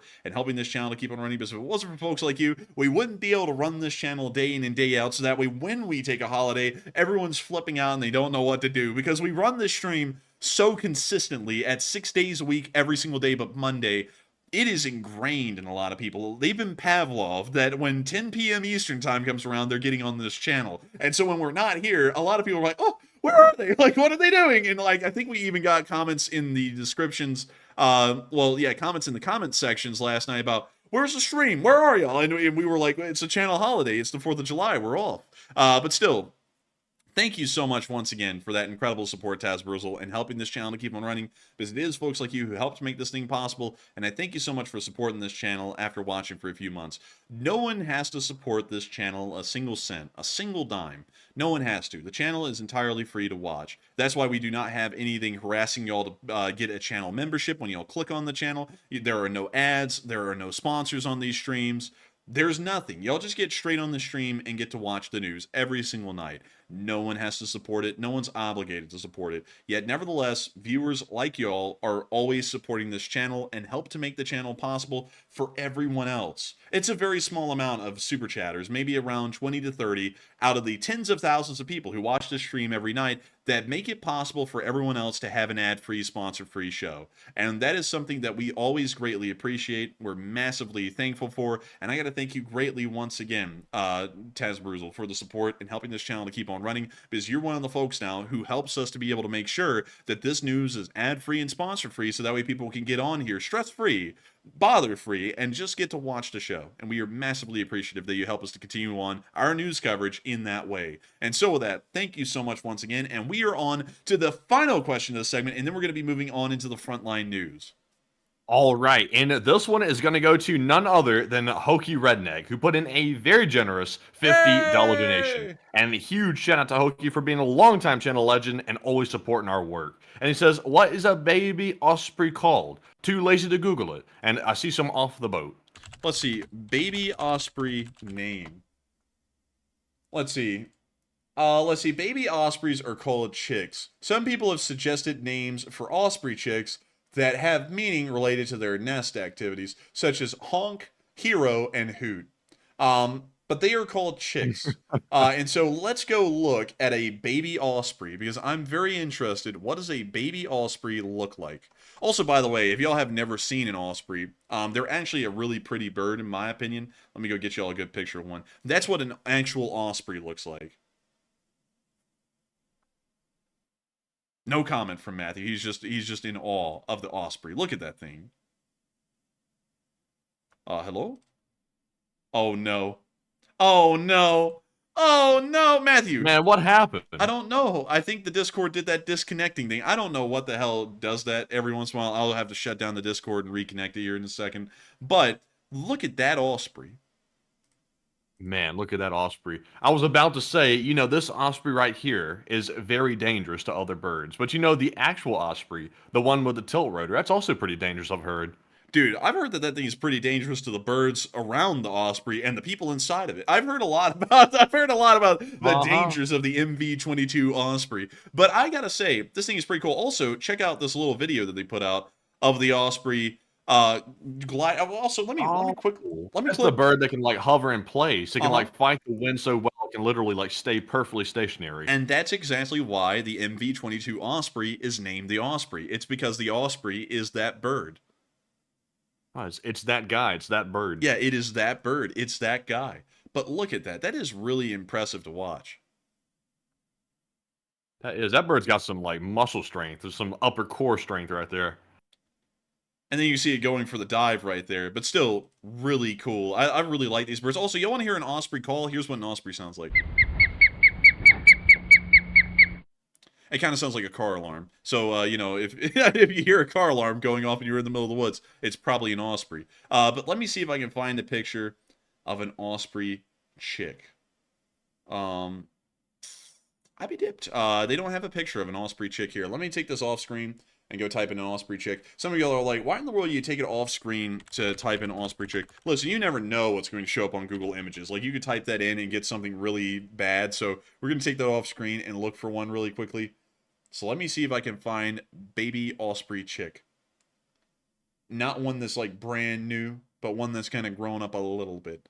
Like a little slightly grown up osprey chick. So this is like an adolescent osprey. They're actually really cute looking. I think Matthew disconnected from the call again. Yep. Hey, hang on for just a second, everyone. Discord hates me today. Yeah, I don't know what is up with that. So really quickly, so hang tight, everyone. I'm going to be throwing up the intro card for maybe 20 seconds so I can restart my Discord, and then we'll be back on air because I will not have this happening tonight. I would rather take a quick little break and then get right back to the news than do this over and over and over again tonight because it's really going to degrade the news and coverage and everything because I'm going to be trying to focus on whether Matthew's on the call. So everyone give me just a brief moment and we will be right back.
Alright, and we're back, everyone. I'm so sorry about that little delay right there. We just want to make sure that the Discord call was going to be working correctly, so I went and restarted the whole thing. But we should be good now. But nevertheless, that is an adolescent little osprey, and they are very precious. They are so cute. And a huge shout out to Davo LBC, by the way, for that massive support. We will be getting to that here in a little bit. But with that, we're now going to be moving out of this question segment and on into our frontline news. And crazily enough, we are actually 1 hour and 40 minutes into the news segment, and we still have a lot of news to cover. So I'm going to be doing it a little bit quicker than normal, but we did get to see a Strela in operation and air defense role within the Kharkiv region. Really cool to see, and really nice to know that the air defense is still operating heavily in the Vovchansk front. Meanwhile, behind the lines, we got to see that a HIMARS missile ended up striking a whole bunch of conscripts inside of a bunker of some sort and took out about 50 of them. Bada boom, baby! Boom! And they hit that thing dead on. And we can see the outpost on fire.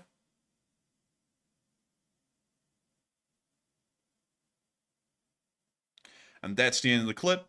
But Really neat to see. And so with that, that's the end of that clip right there. And we're now moving on into our next one, where we also got to see some Russians getting hit by the 3rd Assault Brigade's D-30 howitzer. We can see the drone coming in and hitting that tank. We can also see another drone coming in and hitting a Russian position. Another Russian MTLB.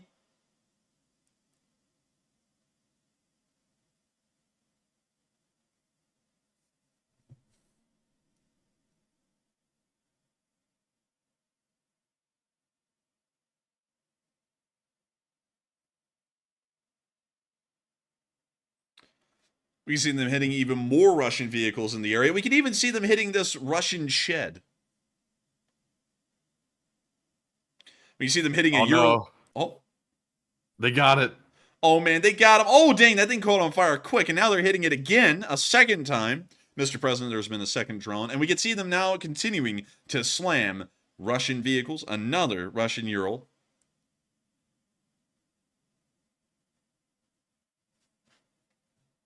And that's the end of the clip. But still, really nice to see, really nice to hear. And with that, we're now moving on into our next clip, further down and in the area of Vovchansk, where we got to see the 45th Artillery Brigade's FH-70 in operation in the area. Really cool to see. Also, I like to see Bakelite, a classic addition to every soldier's kit. Moving on from that and into our next clip, we also got to see a Russian BMP getting plastered up in the area by the 10th Mountain Brigade. And so, here's the clip. We see that thing coming on in, gliding on in, and bada bing, bada boom, baby, slamming right into him. Get him! But still, oh! And a critical detonation for that BMP. It looks like those guys are going to be having a really hot and fiery night, the likes of which is... I like how they lean back like they're going to dodge the drone coming in, like there was anywhere they could really go. Man, you know, man, I like how they lean back at the waist and lean on back and strut. You know what I mean? I like that. Man, I don't even know what you're talking about. Man, you know what I'm talking about. I have no idea. Oh, you know what I'm talking about. But anyways, moving on from that, we also got to see a YPR 765 conducting a medical evacuation in the area under heavy fire. When you see the YPR pulling up to the tree line where the Ukrainians are awaiting to load the wounded, and we can see now that an MLS barrage is coming down on the YPR as they're loading up the wounded. And nevertheless, the Ukrainians continue to soldier on, getting that wounded man into the YPR and getting ready to move him out of there. We can now see the YPR trucking its way on out through artillery fire, through pretty much the jaws of death to save one wounded Ukrainian soldier's life. Now, you've got to give a massive credit, a massive shout out to those Ukrainian medevac soldiers who continue to work tirelessly and under great peril and danger every single day to evacuate as many wounded Ukrainian soldiers as they can from the battlefield and hopefully to safety and further life. A really impressive thing by those YPR operators up there, and once again, a huge commendation deserved. Moving on from that and down to the area of the Severonsky Forest, we got to see that the 63rd Brigade knocked out a Russian tank with an FPV drone. We could see the Russian tank firing right there. And that thing's about to get smacked around a little. It's about to get smacked shilly.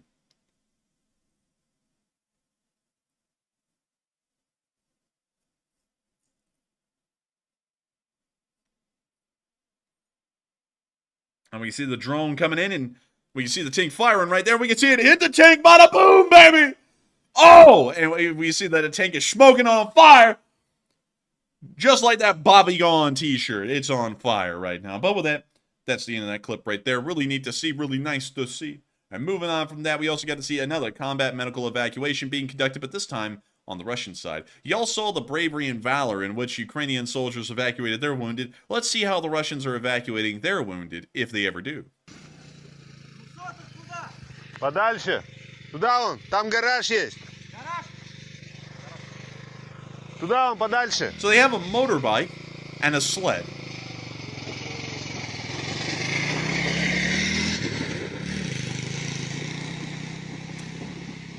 Man, they're going to have back problems when they get off of that thing. They're going to exacerbate them. I'm telling you what, man. Did they ever think about carrying the guy where the thing might not flip? Because they're carrying him sideways. You know, like, that feels like it would flip forward or something, you know? Like, kind of. Probably so. Imagine if they hit a stump or something like that. That person is getting finished. Oh my lord, dude, that is what they call in Mortal Kombat. Finish him. It's like, dude, that's not a good way to evacuate the wounded. But moving on from the Kreminna area and behind the lines into Luhansk, we did get to see that apparently there is an overwhelming number of Russian wounded just lying around behind the lines that Russia doesn't really know what to do with at the moment. Кто там жалуется, если что. Here's all of them right here. This is inside the occupied city of Luhansk. Вот это вот. Вспомните и больше не станете, не хнычьте. Тут куча, прости, брат. Вот так вот. Все в сравнении, да? And that's the end of that clip. But, yeah, it doesn't look like the Russians are doing that well, really. Moving on from that and into the Bakhmut area, we did get to see some Russians also hobbling around the battlefield, but that video clip appears to have been removed. Moving on from that, we did get to see a Russian tank getting slammed by a javelin today here to the area of Chasiv Yar, as loud music continues to violate our ears on a daily basis. But we can see the javelin on its way, hitting the tank and causing a critical ammo detonation immediately.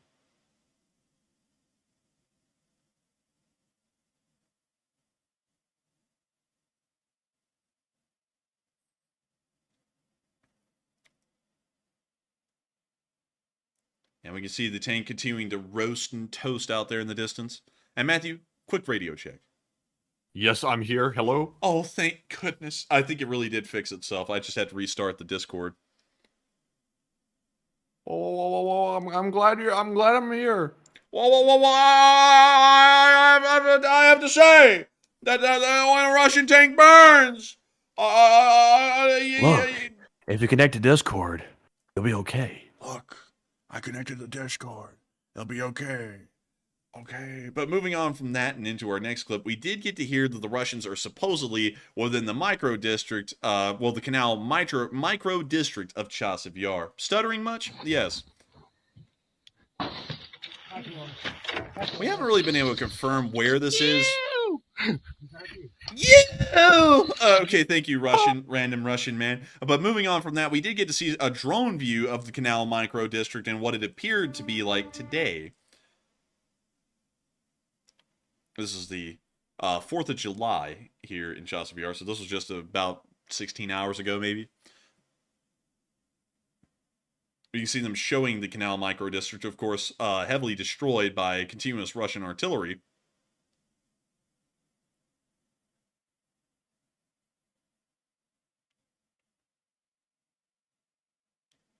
And we can see them continuing to show it. The destruction, of course, is incredibly severe, but showing that the Ukrainians put up a very dogged fight in this area to try and make sure to hold this region as best as possible. Once again, giving us a really good idea that the Ukrainians are not being up-launched and removed from their frontline positions as quickly as the Russians would hope, as they're using a lot of artillery to try and get them up and moving. Moving on from that and into the area of Avdiivka, we did get to see a Russian tulip mortar was destroyed today as well by the Raggy unit. We can see that tulpan right down there getting hit by a drone and catching on fire. That thing is toasting good googly moogly. That thing be burning. Oh, critical ammo detonation. That was critical.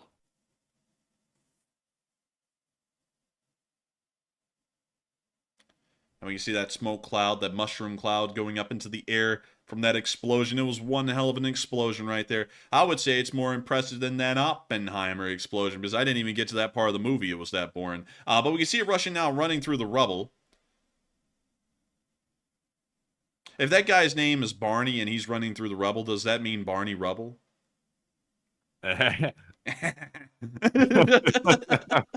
It's Barney Rubble. It's Fred Flintstone. It's what's the other person? What's that dog's name in there? You remember that dog? Bro, I don't. Dino. Dino. Yeah. Dino. Not Dino. It's not like a car Dino or anything. It's Dino. Man, that dog Dino be like a dynamo. But anyways, we can hear that little mumble rap going on as the Ukrainians blow up this next Russian tank. You see them gently bringing it on down. Oh, there was a Russian in the cupola, I think. Wait a minute, hang on. Let's watch that footage again.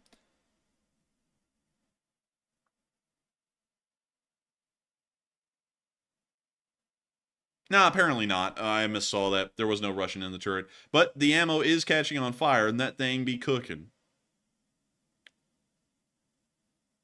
Sphere I said, like how the name of this one right here is Trophy Hunters. dude, I like that, man. I wonder. I wonder if you're in the trophy hunters unit and you get a wife. Is that a trophy wife? I'm interested. But anyways, moving on from damn. that, we can see the Russian tank blowing up. As I saw Sphere in the chat say, "Bad joke, boo." Hey man, listen, I didn't say this was a comedy show, okay? But anyways, moving on from that. Oh man, I cracked myself up more than I cracked. You think I was trying to be funny? What? You think I was trying to be funny? Huh? I thought he was talking to me. I thought he was talking to me. Man, I wasn't trying to be funny. I was being serious. I meant Dino.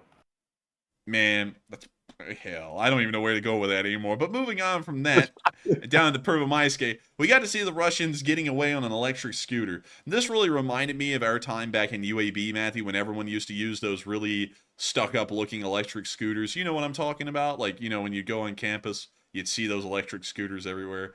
The Ukrainian... I Ukrainian... didn't think they were stuck up. I thought they looked kind of dumb. It looked kind of stuck up to me. That was my opinion of it because I walked everywhere like a normal person. I always used to point him and go, ha, goofy. But anyways, we can see the Ukrainian drone hitting the Russian position. And watch this, Matthew. Speaking of those scooters, look at this. Oh my God, you're kidding me. Wait a minute, let me see that again. Dude, he said it's time to scattle that loo. And he just went and scooted. What the hell is that, a corgi or a pig next to him? Do you see that animal running next to him? That is a dog, 100%. Man, what's up with his legs? I don't think it has legs. It's just kind of floating above the earth using its essence, like its spiritual essence or something. But moving on from that, down to Avdiivka, we did get to see the 74th Recon Battalion chasing some Russians. With Chad music ensuing.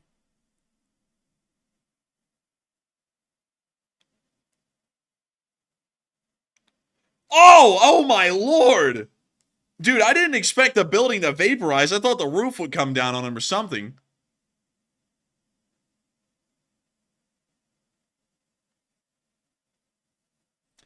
I don't think those Russians are even there anymore. I think they just disappeared. That was a disappearing act right there, folks. And you didn't have to pay for a magic show to see one. Harry Houdini, bliat.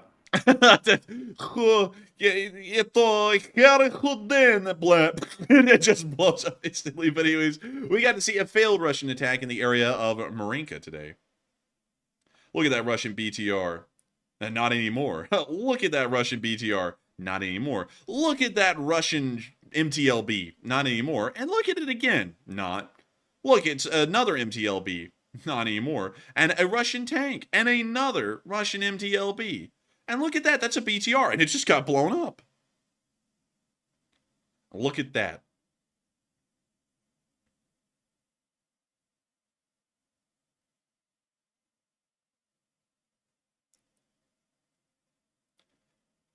Man, you know something that I found funny?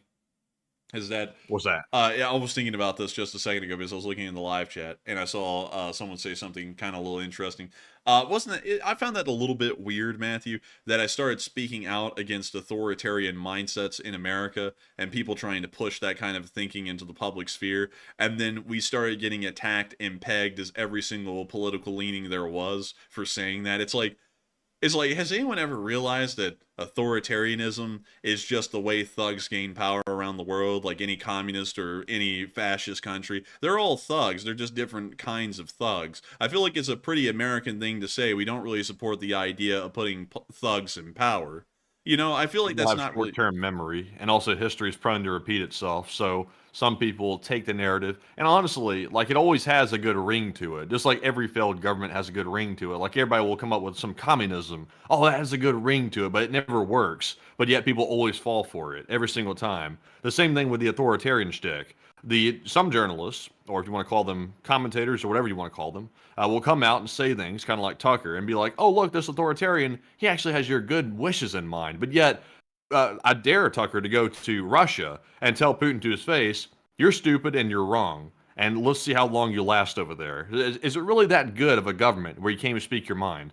Yeah, that's something that's bizarre to me. And then I sit there and say, no one should be supporting thugs in power. No one should be supporting a communist government like Xi Jinping's in China, and no one should be supporting a Russian kind of a government led by Vladimir Putin. I feel like that is a very American thing to say, to denounce authoritarian thugs of every kind and degree around the world, whether they have a fascist-like banner or a communist-like banner. And yet when you say something that I believe is very common sense and very fundamental to the ways of Western and American thinking, literally every extremely political-minded person from every single side will come out and attack you and say that you're the opposite side because you're speaking against authoritarianism and the rise of thugs and dictators here in the Western world. I think that's actually insane. Like, I cannot believe that people would think like that. But, you know, maybe we'll talk a little about that a little bit more in the rabbit hole. Maybe that's why y'all ought to vote for me for president, because I'm going to make sure to keep at least American public thinking in mind, to where it's denouncing thugs regardless of their affiliation, rather than supporting the thugs that think like you and condemning the thugs that don't think like you. But moving on from that, we did get to see some Russians getting slammed by some Ukrainian drones thanks to the 68th Jaegers Brigade.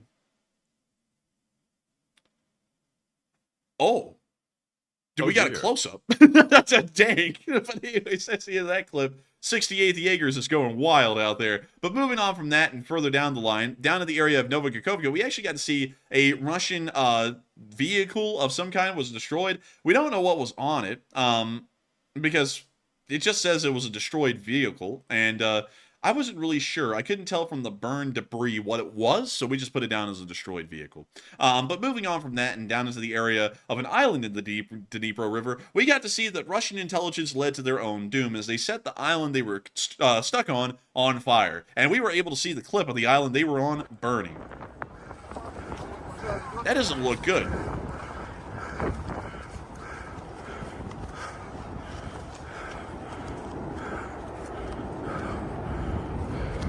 Man, that fire's got like a rain sound behind it. It's moving at some speed. Dude, you know that thing's sucking up some oxygen and growing quick. The way it was sounding, it sounds like it's a vacuum out there. It's just, it's like, that is not good. That we don't know the condition of the island currently. We don't know if it burned all the way down or not, but that was a massive fire, and it looks like they pulled a little oopsie-daisy over there on that island. But moving on from that and up to Kyiv, we were able to hear that the air defense report within the capital air defense perimeter was good, as they were able to shoot down 32 Shahed 131s and 136s overnight, which is an incredibly good work by the Ukrainian air defense, and once again defending Ukraine's skies. And so, without further ado, it is now time for us to move into the speech from President Volodymyr Zelenskyy here on the 863rd day of the war. And without further ado, here is the speech. And let me make sure it's not on that.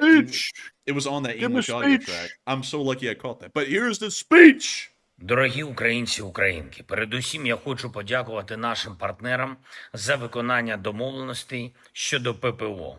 Ми ставили собі завдання вдвічі збільшити силу нашого повітряного щита, і сьогодні початок цього. Я дякую Німеччині за Петріот, який вже в Україні. Сильна новина. Ще одна сильна новина. Дякую Сполученим Штатам за ще один крок для зміцнення нашої ППО, наших Петріотів. Працюємо далі і будуть обов'язково нові рішення. Українці вже довели, що немає таких російських ракет, які ми б не могли збити. І максимум робимо, щоб російський терор програв. Сьогодні ж провів нараду щодо нашої ракетної програми. Я вдячний кожному і кожній, хто працює заради неї і наближає абсолютно справедливу нашу здатність дійсно відчутно відповідати Росії на цю агресію. Це питання глобальної стабільності та безпеки, щоб кожен в Кремлі знав, що безкарними вони не залишаться. Друге за цей день. Відбулась присяга нових суддів, 248 людей, всі вони вже розпочинають роботу. Третє. Взяв сьогодні участь в роботі Конгресу місцевих та регіональних влад України, були урядовці, представники різних органів центральної влади, і найближчим часом вони мають детально представити суспільству всі пропозиції щодо того, як підтримати людей, наші громади, українські компанії в умовах жорстких дефіцитів електрики. Є вже зміни до законодавства, які підготовлені та будуть проголосовані. Є рішення уряду, є нові кредитні програми, повністю безвідсоткові кредити для людей та дешеві лояльні кредити для бізнесу. Все це має запрацювати якнайшвидше.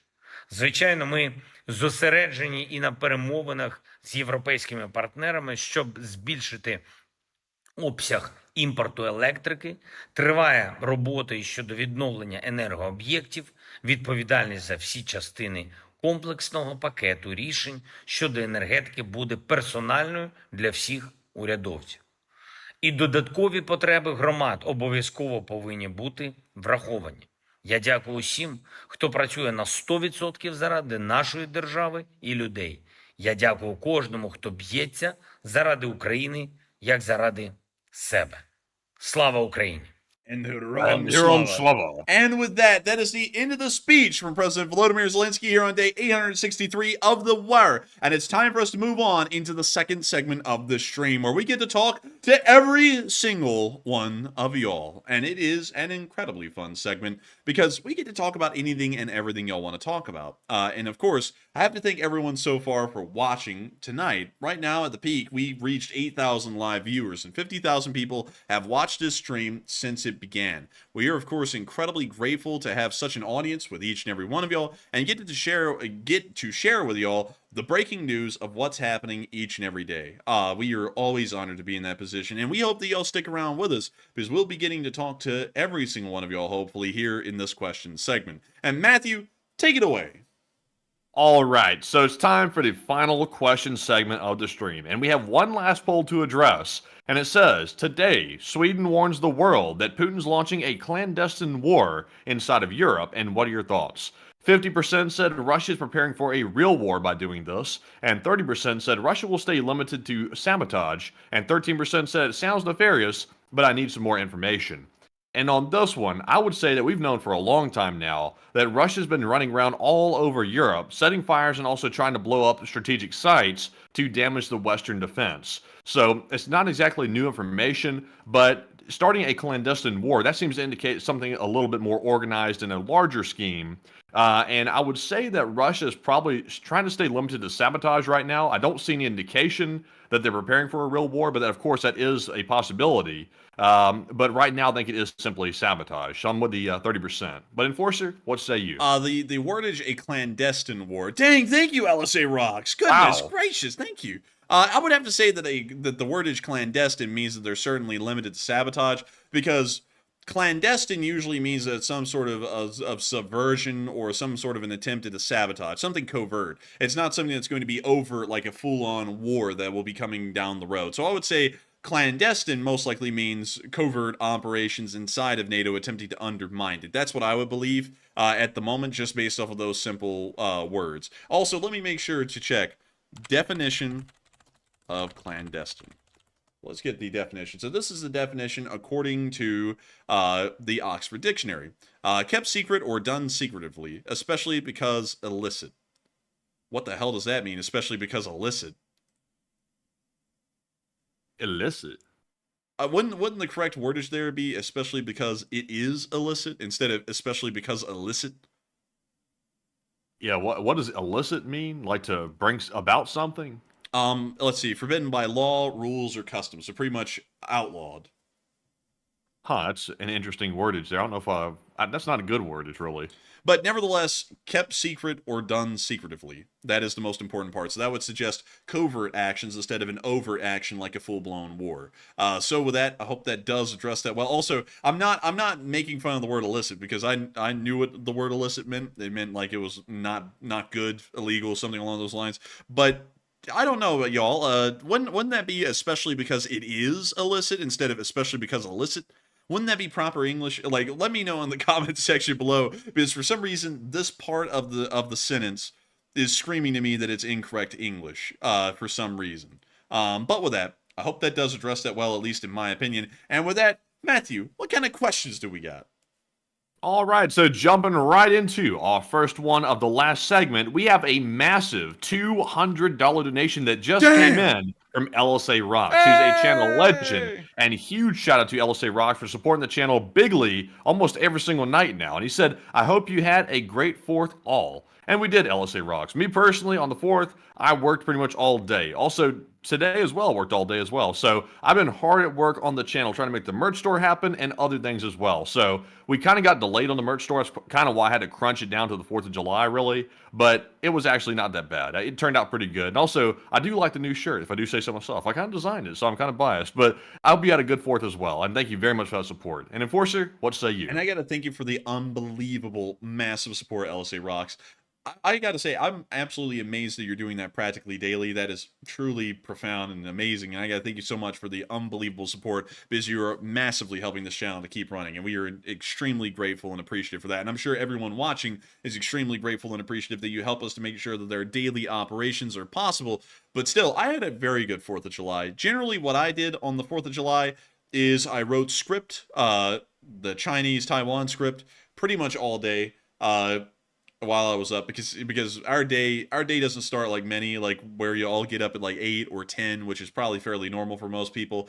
We get up around 12 or 1, and I believe Matthew and me got up around 12 or 1 on the 4th of July, and I got to work writing the script. I wrote the script a pretty good bit, then I took a little bit of a break to eat, and then I got back to writing the script.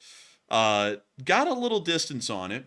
Number crunching is starting to slow things down, though, because one thing that the books I'm referencing don't do, like the ATP, is that they don't give you an exact breakdown of what the Chinese armies, the group armies, are capable of, and what kind of equipment that they have inside of them. And that's been taking a long time to compute, because I'm having to go through the entire group army structure and then pick out each combined arms brigade, and then move down from each combined arms brigade into the combined arms battalions to then try and figure out how many companies those combined arms battalions have, of what type, and then what kind of equipment would be in those battalions.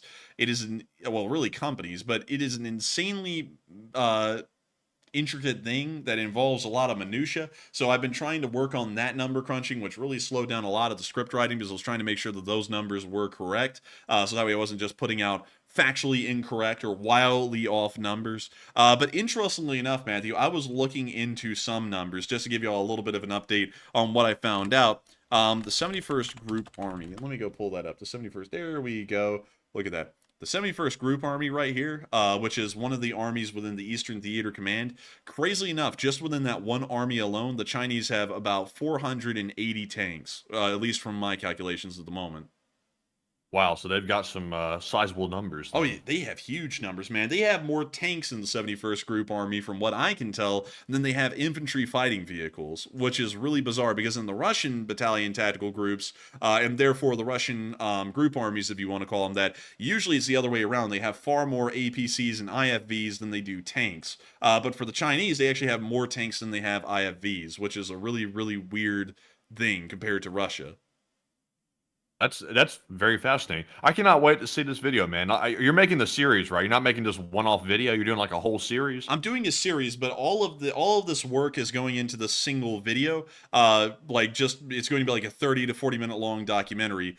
I don't know when it's going to come out. I'm just going to let you all know that up front. I don't know when it's going to come out. It is going to take a lot of time, though, because the number crunching is taking an unbelievable amount of time. Because now, after I did the number crunching for the Army, because I only did that for the 71st Group Army, then I have to also try and talk about the 72nd and 73rd Group Armies, which are also in the Eastern Theater Command, but not go into the number crunching, but also do the number crunching in the background, and then have that in a second sheet, so that way I can reference it going forward in the video, without having to go through the actual nitpicking breakdown of each group army. So it is insanely in-depth.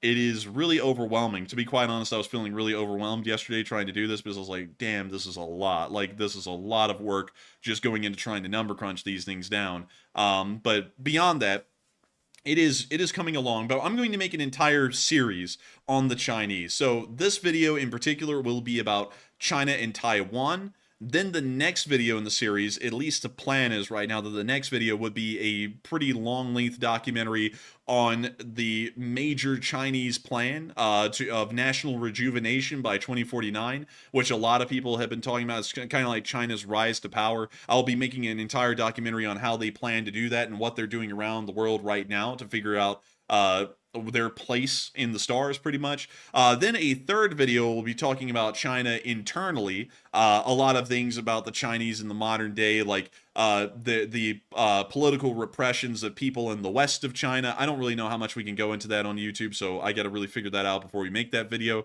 Then I'll also be going in that video into Chinese culture, how they try and mix consumer capitalism with Marxist-Leninist and Maoist thought, which is a really weird thing that China does in the modern day. I'll also be talking about some of the diplomatic, economic, and political pressures that currently China is having to face internally. I'll also probably be making a special documentary as a standalone, of course, on the Chinese topic, but talking about the rise of Xi Jinping from a minor party secretary to the actual premier of the Chinese Communist Party and the general secretary of the Chinese Security Council, which is his actual, well, the, let's see, I think it's the chairman of the Security Council is what his official name is, but nevertheless, we're going to go into all of that. I generally have enough knowledge to be able to write all those scripts. Problem is that it takes meticulous research to really be able to write them correctly. Because yes, I can belt off stuff on stream. Many of y'all are like, wow, he just knows everything. Yeah, I can belt stuff off and get cool facts off on stream. But to make sure that we have a long-length documentary that puts out everything perfectly, it takes a good amount of research. More than I would personally know off the top of my head.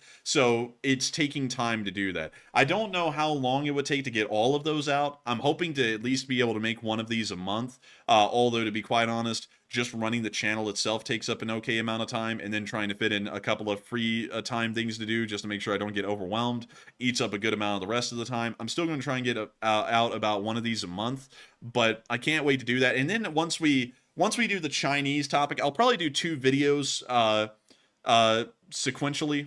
So we'll do the China-Taiwan relations and then China's grand plan video one after the other. So this one, Chinese invasion of Taiwan, that will come out first.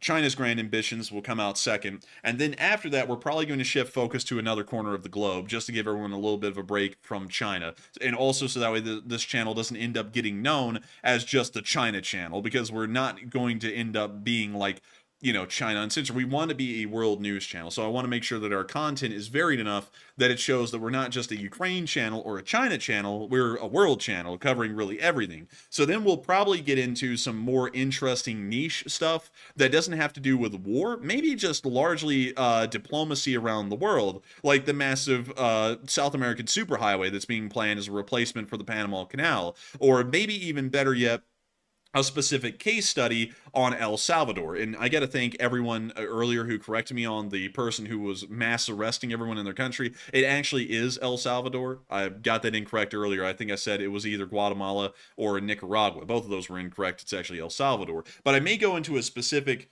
documentary about that guy and talk about his early life, his rise to power, and the kind of ambitions and aims that his government may have in El Salvador and where it may go, either positive or negative, and kind of lay out both sides, and how that's kind of weighing into the modern idea of authoritarianism, whether it's a good thing or a bad thing. We might do all kinds of interesting videos like that just to make sure that we cover a really wide array of topics, because they're all very interesting to me. And we may even do other videos that I just find as personal interests. Like, you know, not to get way ahead of myself because I still have to tackle the first video, but there are a lot of ideas. Like, many of y'all really enjoyed the energy infrastructure talk that we had the other day about the United States and the future of its energy grid. And that would be a very interesting topic that I would like to talk about. And if we ever did a video on that, we would actually probably do a lot of on-scene coverage of that, meaning that that would probably be the most complex and difficult video from a production element that we would ever do, because I would try and see if we could maybe get a tour and maybe film inside of a nuclear power plant to show y'all a little bit of nuclear energy and how it works. Then we would possibly try and go to a solar or a wind farm and talk to people out there and how it works, some of the pluses, some of the negatives of solar and wind, the pluses and negatives of nuclear power, and try and lay out the challenges or the options that America has going forward in its power grid and its power production and where it will be going. We could do something like that.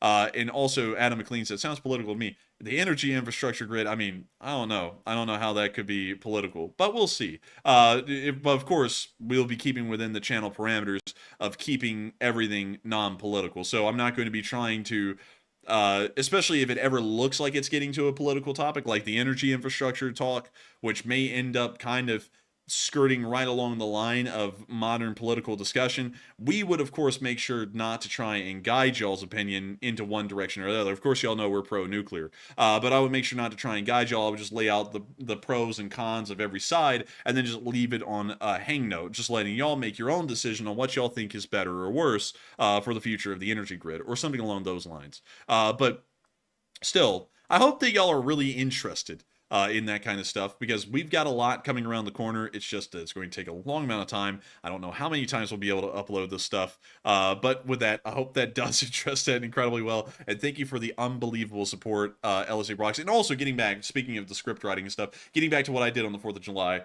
I did the script writing, and then I went and watched some fireworks and with some friends, and then those friends were like, hey, you want to take a day trip out to go shooting at a rifle range? And I said, sure, we could do that tomorrow. So that's why no video came out today, because it was my video day, but I decided to take a little bit of time off to go out and go shooting with some friends. And it was actually really fun. Got them to be able to shoot out to 100 yards, which was really neat. So I had a fun time on the 4th of July, because the 4th of July was kind of like yesterday and today for me, sort of. But with that, I hope that does address that incredibly well. Thank you so much once again for the massive support, LSA Rocks, and I hope I was able to answer that question incredibly well, and thank you so much once again. And with that, we are on to the next one. All right, and our next one here is going to go to Davo LBC, who puts in a very generous $100 donation. Massive support, and thank you very much, Davo. He said, Dave O from Dave O LBC, Long Beach, California, he said. And I'm chipping in so others that cannot afford to do so can watch a good channel that gives a proper information. And thank you guys. And thank you, Davo, for those kind words as well.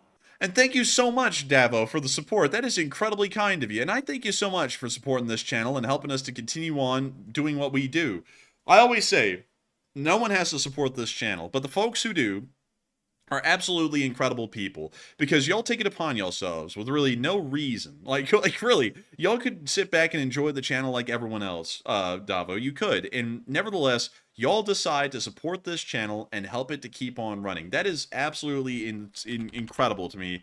Really insane that our channel is able to run that way. And really cool to know that you are from Long Beach, California. A really cool place, kind of in the Los Angeles metropolitan area, but still really, really neat to know that we have viewers from really every corner of the United States and every corner of the world. And hey, you're not that far away from Compton, right up here. Look at that.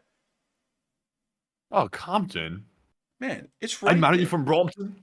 I'm from Brompton, governor. But beyond that, I gotta say, thank you so much once again for enjoying this channel and supporting it, so that way so many people can continue to watch this channel that enjoy it and appreciate it for the kind of news coverage that we put out. We put a lot of effort into this, and we just thank you greatly for really appreciating our efforts and supporting it, so that way we can continue to make it possible well on in the future for so many people, so that way they can continue to watch it ad-free and sponsor-free, hopefully until the end of time here on the live streams. And so with that, thank you so much once again.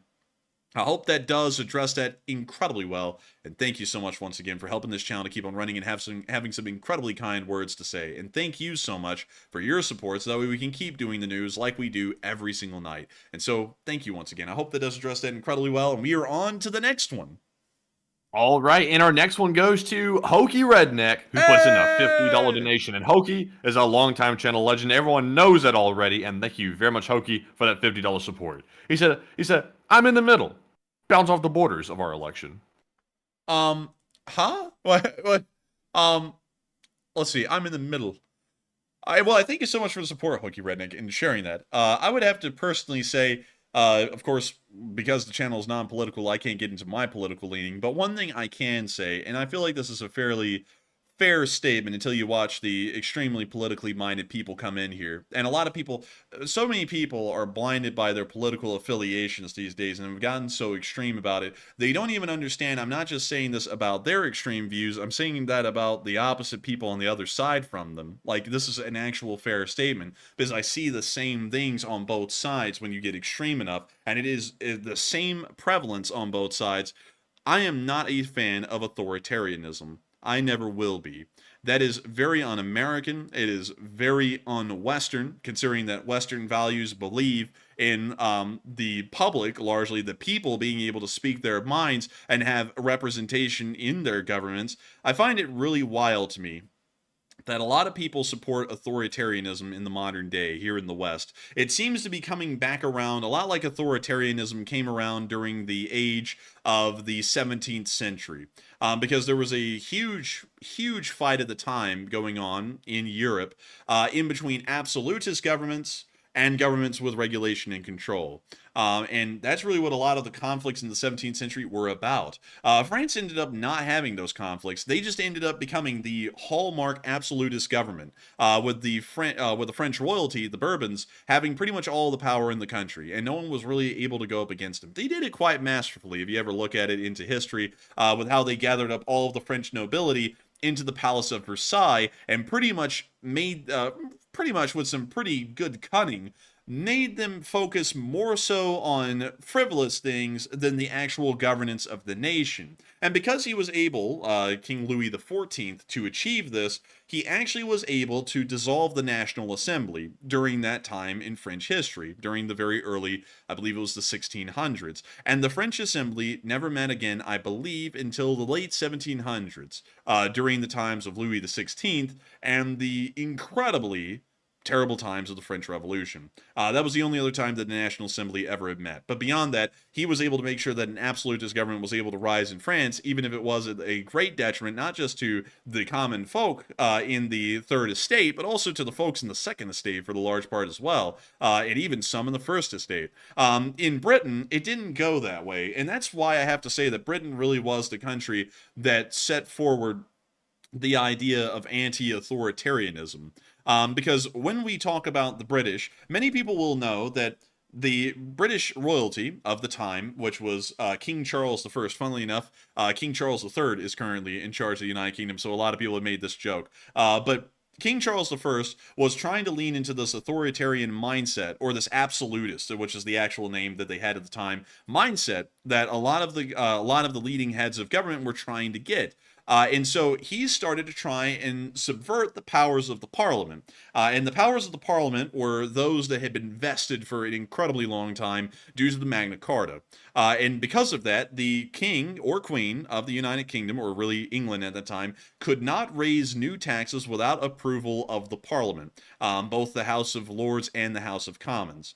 Which the House of Commons, it was a really weird thing. Parliament was a little bit different back then. I'm not going to go into that. But anyways, the king started to raise taxes without the consent of the parliament, like the ship tax, which was a tax where some ancient ports, which had never been taxed for their ability to be ports, were going to start being taxed, which greatly pissed off the parliament because the king was now drawing in these funds directly into his treasury instead of the treasury of that was by the approval of the parliament, but of course sanctioned by the crown. So this started to cause a whole bunch of issues in the United Kingdom, and the king decided to try and pull an absolutist move that was pretty insane for the time, and he dissolved Parliament because they were going against his wishes. And so that's what ended up creating the English Civil War, which would span over the next several years. It ended up being a little bloody, like not as bloody as other conflicts at the time, like the 30 Years' War, which happened right before the English Civil War, but still fairly bloody.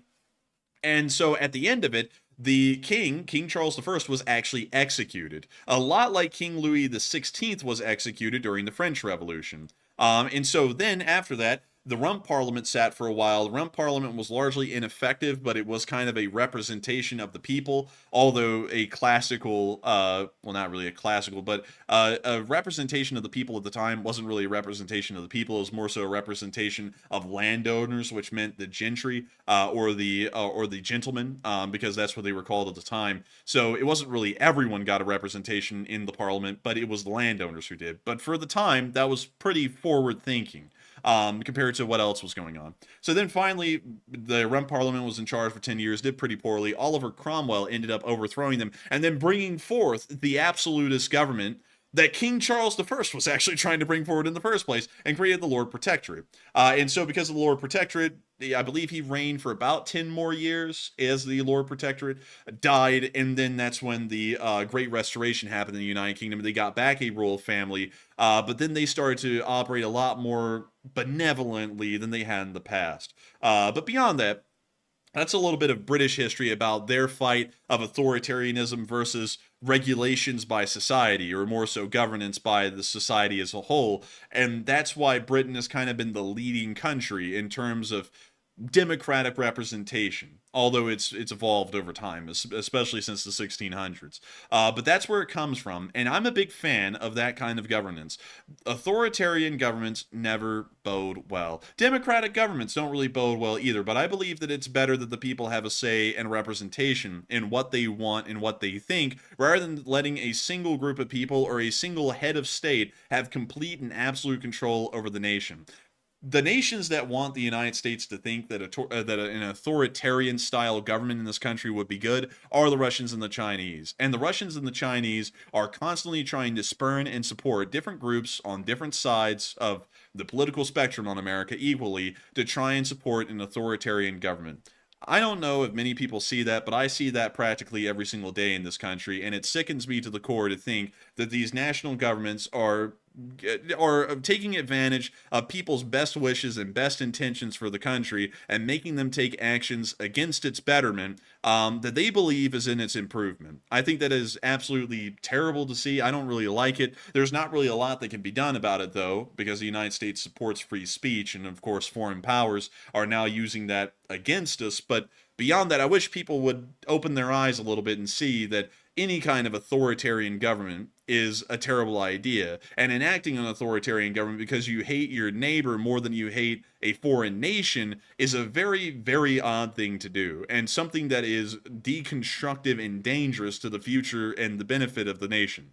But beyond that, another thing as well that kind of promotes people to start thinking authoritarian is when they feel like they can't make any progress and they're stuck in a rut.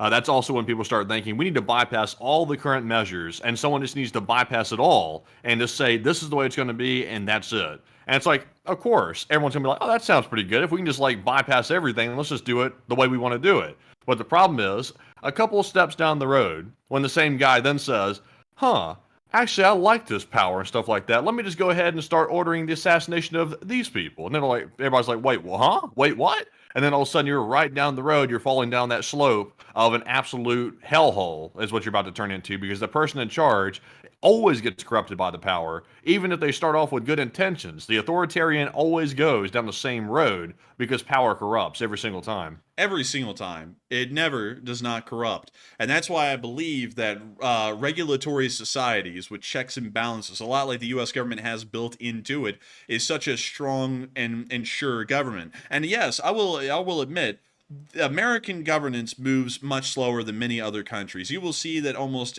everything, most of everything, gets hung up in the Congress. It never makes it forward, and not a lot changes. But to be quite honest, I think that's a great thing. Regardless whether it's something that you like or something that you dislike that's being held up or hung up, that's a good thing, because it means that unless if society is completely unanimously behind a decision, it will not happen. Meaning that the betterment of the people, what the people's wishes are, which is the betterment of the people, will always have to be largely in support or complete unanimous support for something to change. And that is, in my opinion, a fairly good way to govern a nation. Because it makes sure that no side is going to quickly get in charge, change something, even if maybe most of the country didn't even want that.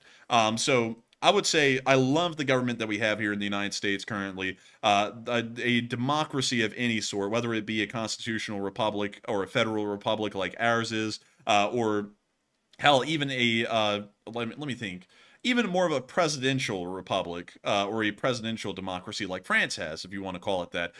Those governments are good governments, in my opinion, and I would say that it's a lot better than the alternatives, like the Chinese Authoritarian Communist Party, which is the ruling party in China and is the ruling party by constitutional law, or better yet, in the Russian Federation, where the law means nothing and the ruling party in charge makes the decisions on what's right and what's wrong on a day-to-day basis. That is so much better. That is so much worse than the kind of government we have in America, which is by far much better than what the Russians or the Chinese have to offer. And I just wish that people would understand that a lot more, because I see time and time again here in America, I'll talk to people out there in the world, and I just sit there. I don't really say a lot in disagreement. I just sit there and listen. And it's very important to listen to people, even if you disagree with them. And they'll say things like, America is weak. We need a government like China or Russia's. And I don't think those people realize the reality, the brutality, and the absolute depravity of a government like Russia's or China's. I don't even think they fathom that. And what they're wishing for is something that wouldn't even allow them to say those kinds of comments in opposition of that new government that they would bring forward by their own wishes. And so with that, I hope that does address that well. Thank you so much for the support, Hoagie Redneck. And thank you for allowing me a quick little moment to speak my own piece about how Chinese and Russian influence is starting to change the way Americans think, and how I'm not really a big fan of that. That's also why I don't really get into politics much, because really, at the end of the day, both sides kind of devolve into that, and I'm not really a big fan of authoritarianism, so I kind of like to just step out and just speak from the sidelines and make my own path instead of choosing someone else's. But with that, the first sign that someone might become an authoritarian or like a dictator is if they ever make a statement that goes along the lines of this. They say,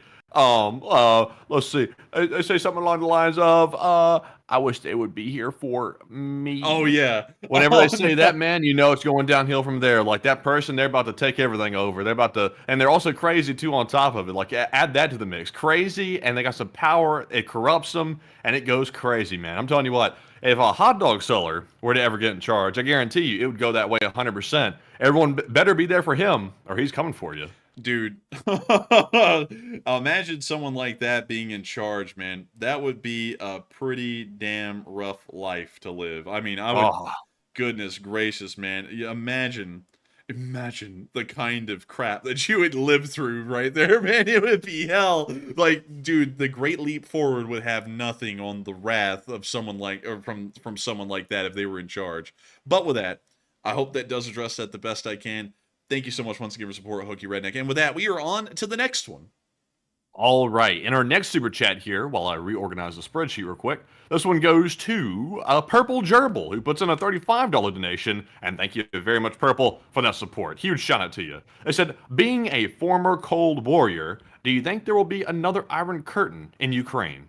Very interesting question, and really interesting to hear that you're a former Cold Warrior. Does that mean that when you were fighting it was cold? I'm just kidding with you. But beyond that, an Iron Curtain in Ukraine. I don't really think it's a question of whether there would be an Iron Curtain in Ukraine. I hate saying stuff like that because then I sound a little bit too academic. Let me change that. I don't really, there's no other better way to say that for me. I don't know how to say it any other way. But I don't really think it's a question of will there be an Iron Curtain in Ukraine. I think it's really a question of will there be an Iron Curtain across the face of Europe again, but this time much farther east than it was in the past. Now, I would say yes. I think the Russians and the Belarusians are lining themselves up for practical, diplomatic, economic, and also really any kind of connection with the West. I think they're really starting to line themselves up for that going forward in the future, and I think that there will be an Iron Curtain that descends really across the entire face of Europe in the future as the Russian world begins to close itself off from the West permanently, up until there's a new government change, and then it won't be permanently anymore.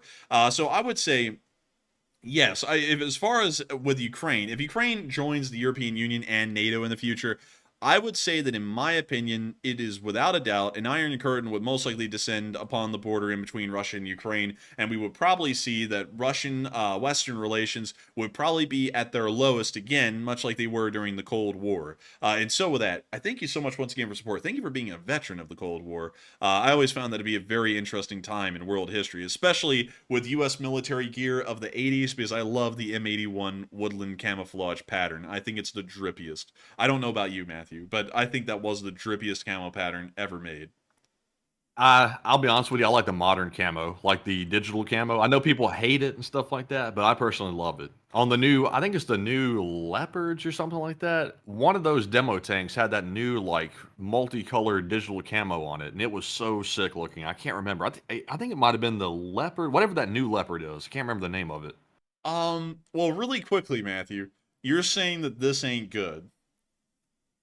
I mean, it's good. It's just not my thing, really. Man, that's my thing, man. I vibe with that. I like that. That was a good camo pattern they had going on, and then they replaced it with ACU. I don't know why. Yeah, let me see the ACU. Let's see, ACU. Wait, it was like, let's see, ACU camo. Yeah, that's it. Let's see, hang on. It's the universal camo pattern, I think it's what it's called. Let's see here. Hang on, I'm trying to see if I can find it. Dang, man. Where the hell?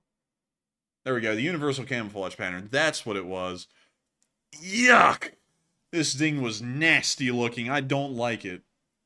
I don't know why people dog on that so much, man. I love it. Like, every time we were looking at that, like in JRTC, I was like, man, I love that. Like, I know it's not really good for like camouflage. I don't think. I think it was proven that's really not that good, but it looks cool to me. I like it. Well, the problem is that this camouflage pattern was supposed to be universal, meaning that they tried to design it to fit into every environment in one fell swoop for one camouflage pattern, which will never work. Like, it never will. I don't think they'll ever be able to do that. So instead of going with something like the woodland camo pattern, which is made for woodland environments, and then making a desert camo pattern for desert environments, they said, just slap this thing on, same camouflage pattern, it'll work in the desert, it'll work in the woods. Like, you can't do that. Like, that just will never work. You just can't get that. And that's why I don't like this camo pattern. I like the new one they brought forward. Let me back out really quickly and go to that one. It's called the operational camouflage pattern, and I gotta say, I like this one a lot better. It's almost like a return to woodland, and I like that, me personally, and it just looks a lot better, but you can see that they still have a mix of that universal camo shit mixed in here in this picture even. For some reason, every time I look at this, the old one, or whatever this one that we're looking at right here is, it reminds me of that G.I. Joe, like, action figure that we used to have, and I'm like, it looks good, but I prefer the other one, I think. The woodland just doesn't do it for me. Dude, the woodland does it for me. Put up a poll on that, Matthew. What would people like better? M81 woodland, the OCP, or the ACU? Well, actually, it's not the ACU. Let me go make sure that we get it right. The UCP, the universal camouflage pattern, versus the operational camouflage pattern versus M81 woodland. And let's see what people decide on. I'm very interested to see what people would pick out of that. I'm about to lose this, I know, because I think most people hate the one I picked, but let's see here. There we go. Well, we're running it. I know that the UCP will probably lose, but I'm really interested. What do people like better, M81 or OCP? Like, because I know that those two will be the ones that are really. Damn, M81 is like the. Okay, so hang on. Oh my lord, dude, M81 is winning. Like, goodness gracious. Yeah, I don't, like, me personally, I just don't think he can beat M81 Woodland. It just looks so good. Man, I think people are picking it just because I put Woodland behind it, and the other ones just don't have anything behind it, and it looks like just a random jumble of letters. Well, I mean, that's what it is. like this is literally called US Woodland, or technically M81 Woodland. And then this is literally just UCP and OCP. Like, that's their actual names. Man, I don't know, man. I like the one I picked. I like it. The woodland just doesn't do it, man. Which one's this? This is the universal camo pattern. I like that one. I like it. I just don't think it looks good, dude. It looks like have you ever seen the picture? Wait, hang on, let me go pull this up. UCP on a couch. You'll see what I mean. This is a guy wearing a UCP on his grandmother's couch. Man, what is that, a joke? No, it's for real. That camo only works on your grandmother's couch. Like, it doesn't work anywhere else. Oh, damn, I didn't even see the dude on the couch. Crap, I was sitting there thinking, I was looking at the floral pattern, thinking, why are you showing me this floral pattern? I did not even see the guy. Like, that blends in so well. Yeah, but where does it blend in anywhere else? Like, where does it blend in? Like, it blends in on this couch, but it doesn't blend in the woods or the desert or anywhere. Well, that's the big thing to me. I mean, it didn't blend in the desert, and that's where they got sent when we, like, used that a lot. But the catch is, though, if you go out in the woods, like, let's just say, like, normal Alabama woods, you're going to blend in better than you would wearing normal clothes, but not probably as good as you would with the woodland. But, you know, if we're just looking at design, you know, not worried about functionality, because who cares about functionality? You would go with the one I picked because it looks the coolest, I think. Dude, I would care about functionality 100%. I'm joking when I said that, by the way. Like, dude, I thought you were serious, dude. I was like, I would care about that 100%. Because they also had some kind of a woodland camo pattern, but it was desert. And I forgot what it's called. What is that called? Dang, where in the world would that have been? Let me go see. U.S. desert camo pattern. Let me go see that. And also, I see a ton of people talking about German Flecktarn, by the way. I'm curious what that is at this point. Oh, that's actually a pretty cool one. Let me go show you. That is kind of like a UCP thing done right. As far as I believe, you know, like, that's just my personal opinion. But this is the fabric design for Flecktarn right here. This is what the design looks like. And then when you see it in practice, this is what it looks like on a uniform. Yikes. Not a fan of that one. What? Between this one or Woodland, I would have to say Woodland looks better. Okay, I would say Woodland does look better. But dude, this is so freaking German. Like, it is German as it gets. Man, it's definitely, well, I mean, well, I won't say that, but it's German. Dude, I'm actually, if you were about to say that, it is literally inspired from Geschlick my Leichmann, because they actually kind of use these patterns late war a little bit. But I was about to say it's not really German. let me, oh goodness. let me I love the German viewers, by the way. I'm just joking. Let's see. Multicam. Hang on, hold up. Let's see. Late war uniform. Oh, 1 second. Hang on. I gotta try and find this. Oh man. I can't find it. They don't show the damn Wait a minute. Okay, I found it. Okay, so if you're thinking, dang, dude, that Flecktarn looks kind of Schlick my Leichmann. This is a late war, World War II era Waffen SS camo smock. Doesn't it look similar? Doesn't it look similar? Oh man, they got Hugo Boss out here designing that Flecktarn. You know what I mean? I was like, dude, when like people like Flecktarn because it looks drippy, but it was inspired from Waffen SS late war camo patterns 100%. Yeah, I think it might have been. I see the similarities like right off the bat. Although I will say there's only so many ways you can make a camouflage. Like, you know, they probably, you know, made it varied as much as they could with the new one. But you know, there's camouflage only comes in a couple of forms if you're being real. Yeah, but I would have to say, man, like, as far as I'm concerned, M81 Woodland camo is probably one of the best camos. And I also found that desert camo thing I was talking about. Like, if you want a uniform, it has to be designed for the environment. And that's why I like let me see, what is this thing called again? Let me make sure. The desert camouflage uniform. Here are some Marines wearing some in Iraq during 2004. It fits the environment. Like, woodland camo doesn't belong here, and it didn't. And so the actual main uniforms were usually this kind of a universal, well, not universal, desert camo pattern. But then some guys got screwed, and they actually were issued M81 woodland camo for the desert, which, you know, like, that's a little weird. But still, I like this camo pattern for the desert. It doesn't look bad.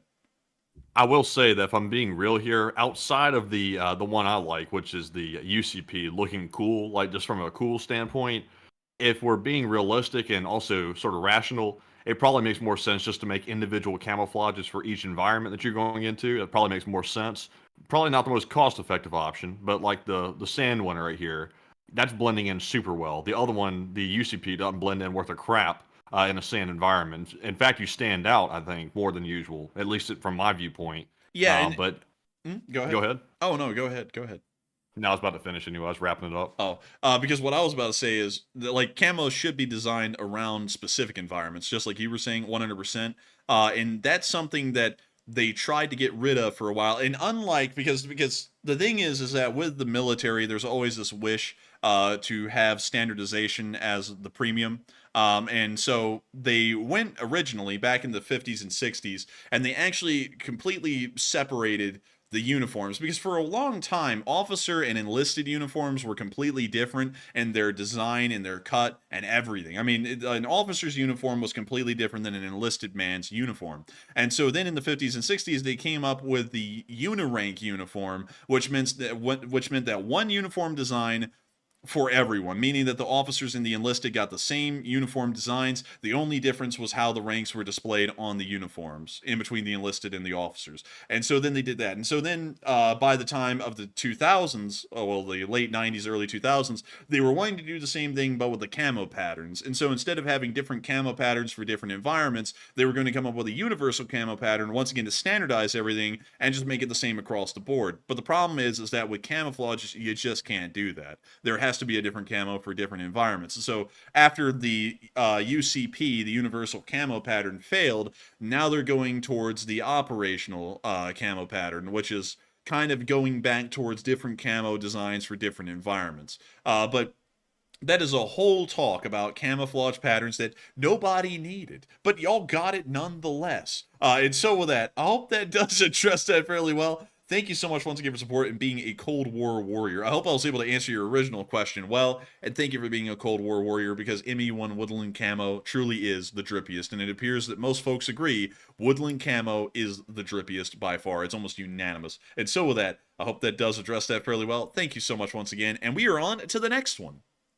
All right, and our next super chat is going to go to channel legend Andy L, who puts in a $30 donation across 3 different super chats, and huge shout out to Andy for that support. And he did leave a comment, but I'm sure that Andy is still advocating for us to move the LSA headquarters from Alabama to Texas or out west. And I tell you what, Andy, I seriously am not opposed to that. I'm trying to get the Enforcer HQ moved from here to elsewhere. But of course, that's a big undertaking, and we're so busy, I'm not sure if we can pull it off. But of course, it'll always stay on the back burner, and maybe one day we'll turn up the heat on that one. But thank you very much for the support, Andy. And Enforcer, what say you? And I gotta thank you so much for the support, Andy L. And while you didn't throw in a comment, Matthew really is lobbying to get to Texas. He keeps on every day. I wake up, I hear, "Go west, young man, go west," and I'm like, no, and I'm like, I want to stay here. I like it here in Alabama. Like I really do. Like I was born and raised here, so I have no reason to leave. But I like it here. I like it here. But Matthew wants to move west, and maybe one day it'll happen, but not when I'm alive. But with that, thank you so much once again for the support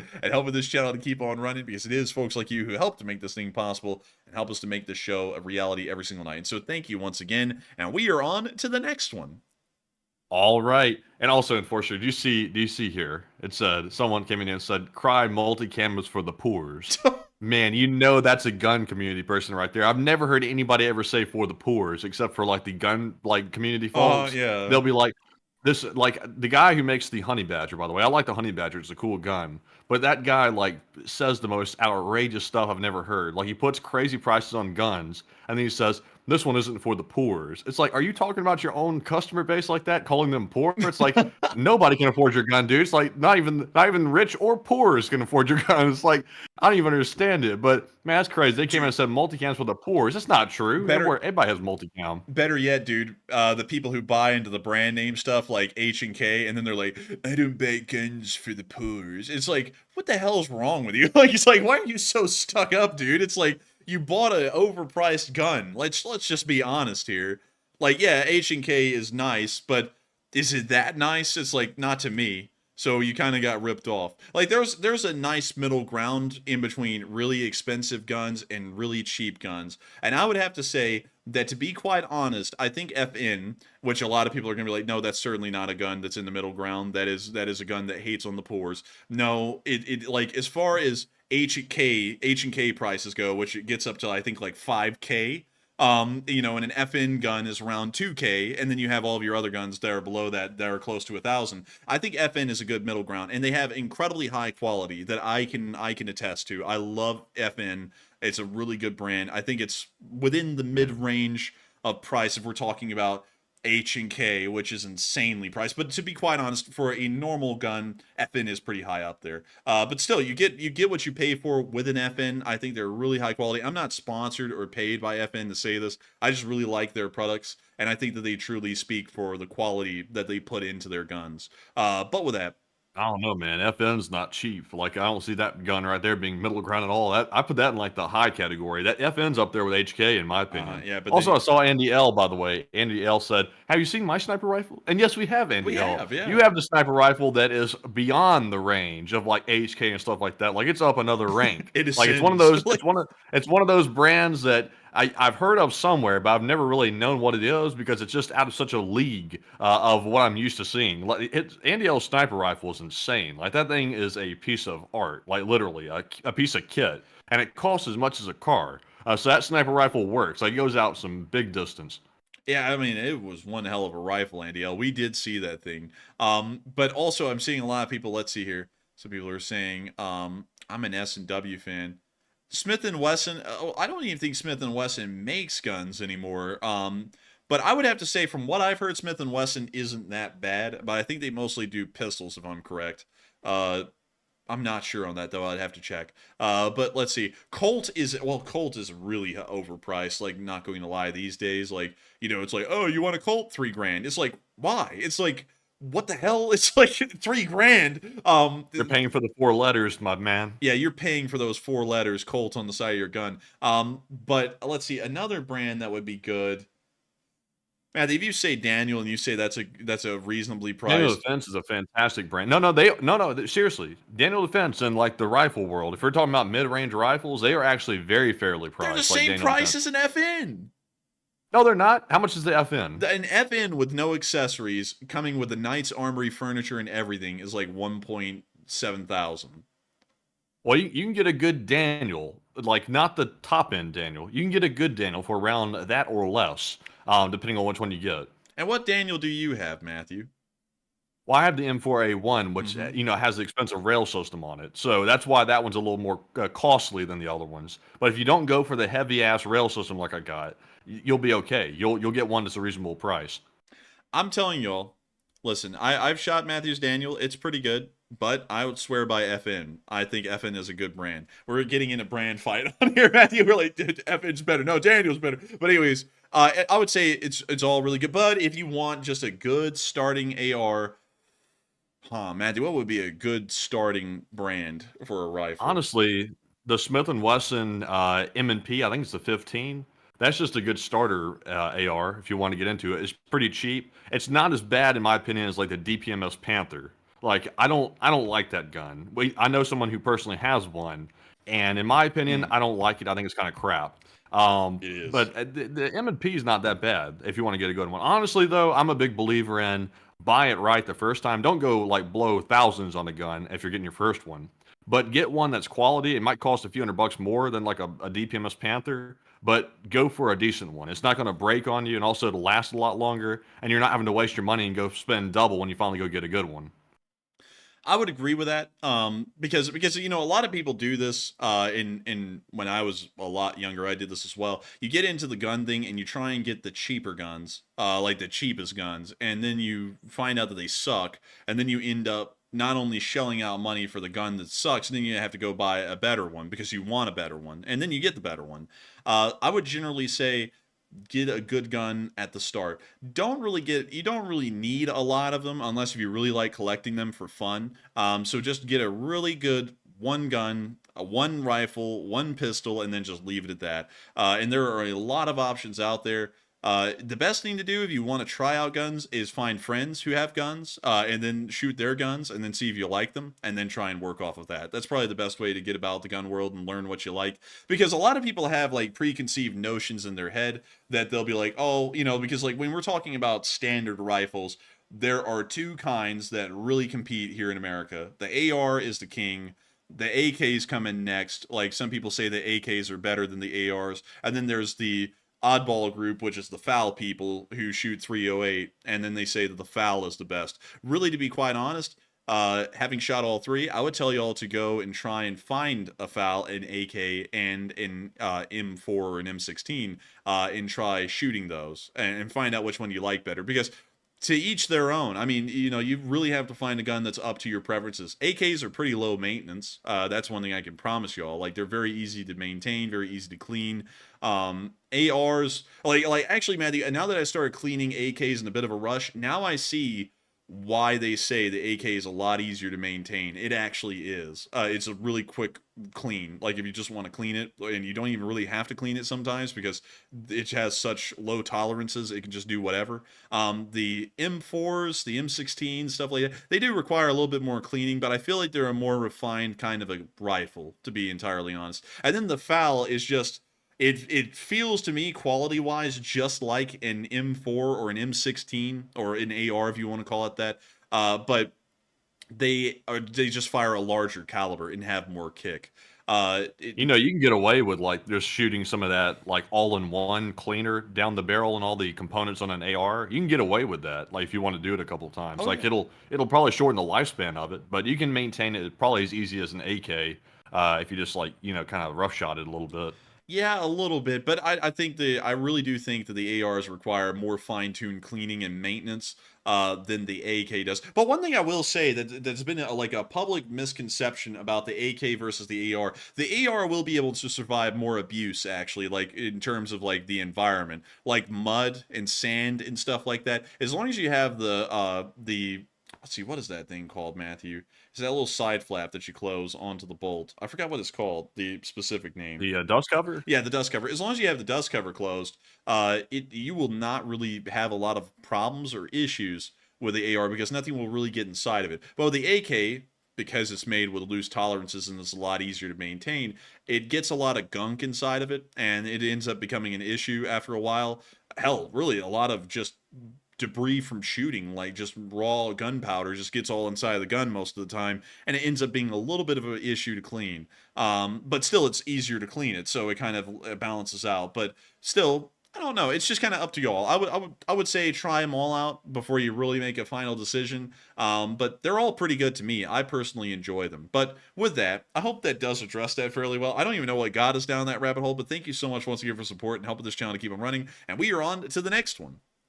All right, and our next one here goes to Andrew Weichart, who puts in a very generous $50 donation to Australian, and he's from Australia, and that is his first ever super chat on the stream. So a huge shout out to Andrew for that very generous support, and also thank you very much for choosing to support the channel. And also no comment to address either, sadly, but we appreciate it very much. And Enforcer, what say you? And I gotta thank you so much for the massive support, Andrew Weichart. Your first support ever to this channel. And thank you for being all the way from the land down under. It is incredible to have folks like you supporting this channel and helping it to keep on running, because if it wasn't for folks like you, we wouldn't be able to keep this channel running. And so thank you so much once again. I hope that does address that well. And we are on to the next one.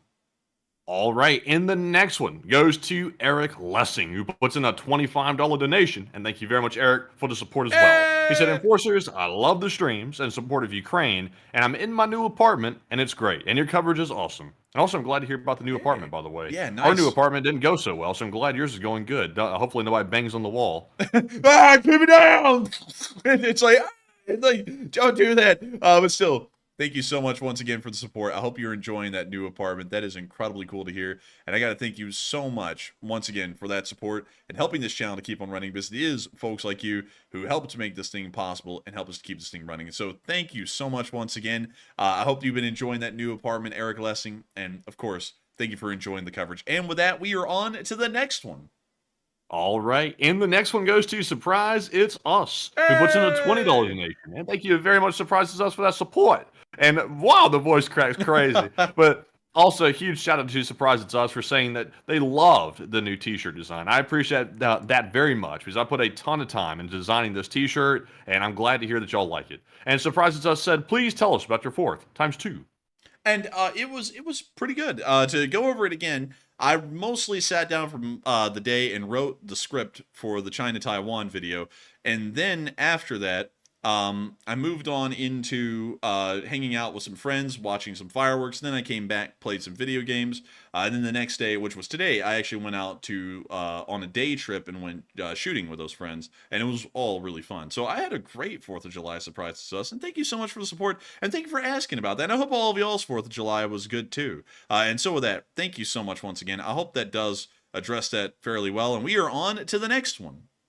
All right, and the next one goes to Panama Floyd, who puts in a $20 donation, and huge shout out to Panama as well for being a longtime channel legend. And Panama says, Enforcer Matt, Nike is the ancient Greek winged goddess of victory, and in warfare, 50s U.S. missiles, or even in sport, 80s athletic shoes. And very interesting. I think I had heard that somewhere before, but also interesting story as well. The Nike logo, you know, the big swoosh, the big check mark, that was actually designed, I believe, by like a college student that was in art class or something like that. And the guy that actually founded Nike only paid the girl, I think it was like, $50 or something like that, some small amount, or some crazy small amount, but it was just a check mark. He said, draw me a check mark swoosh. She did it and became the logo of the multi-billion-dollar company now. But now, like, positive story here. The girl actually got stock options in Nike. The guy gave it to her very generously. And she's now very rich, from what he says. So she got very rich off the swoosh. So just an interesting story as well. But that is very interesting about the Greek thing there. Yeah, that is really cool. Also, I did know that Nike was the ancient Greek winged goddess of victory. If I'm remembering correctly, wasn't it Nike that gave the fire? No, I believe no. I think I'm getting that story wrong. It was the messenger person, Mercury, I think it was. Yeah, I think Mercury was the one who delivered the fire to the people, and that's why humanity formed civilization, if I'm correct. But still, thank you so much for the support and helping this channel to keep on running and sharing a little bit about the Nike and what it means. So with that, thank you so much once again, Panama Floyd, and thank you for throwing in a really cool fact. I always love to hear facts like that. And so with that, we are on to the next one. Thank you once again. All right, and our next one here is going to go to, also real quick. Also, I don't know what's got me like stuttering like crazy tonight. Actually, I do know what it is. I forgot to drink my coffee before the stream started, and all night tonight I've been thinking, "What's up?" And it literally just came to me right now. I was like, I didn't have my coffee. That's what it was. But anyways, jumping out of order, we have that $5 super chat from Andrew Whiteheart. While we're still on it, he said, "Any chance of a future review on an Australian Slinger weapon system?" Because I forgot to ask last time. Oh yeah, sure. We can check that out. Slinger weapons system. I believe we looked at this a while ago. Let me go check. It was like on top of a cargo box or something, right? Like, yeah, this is it. We've looked at this. The little laser-based weapon.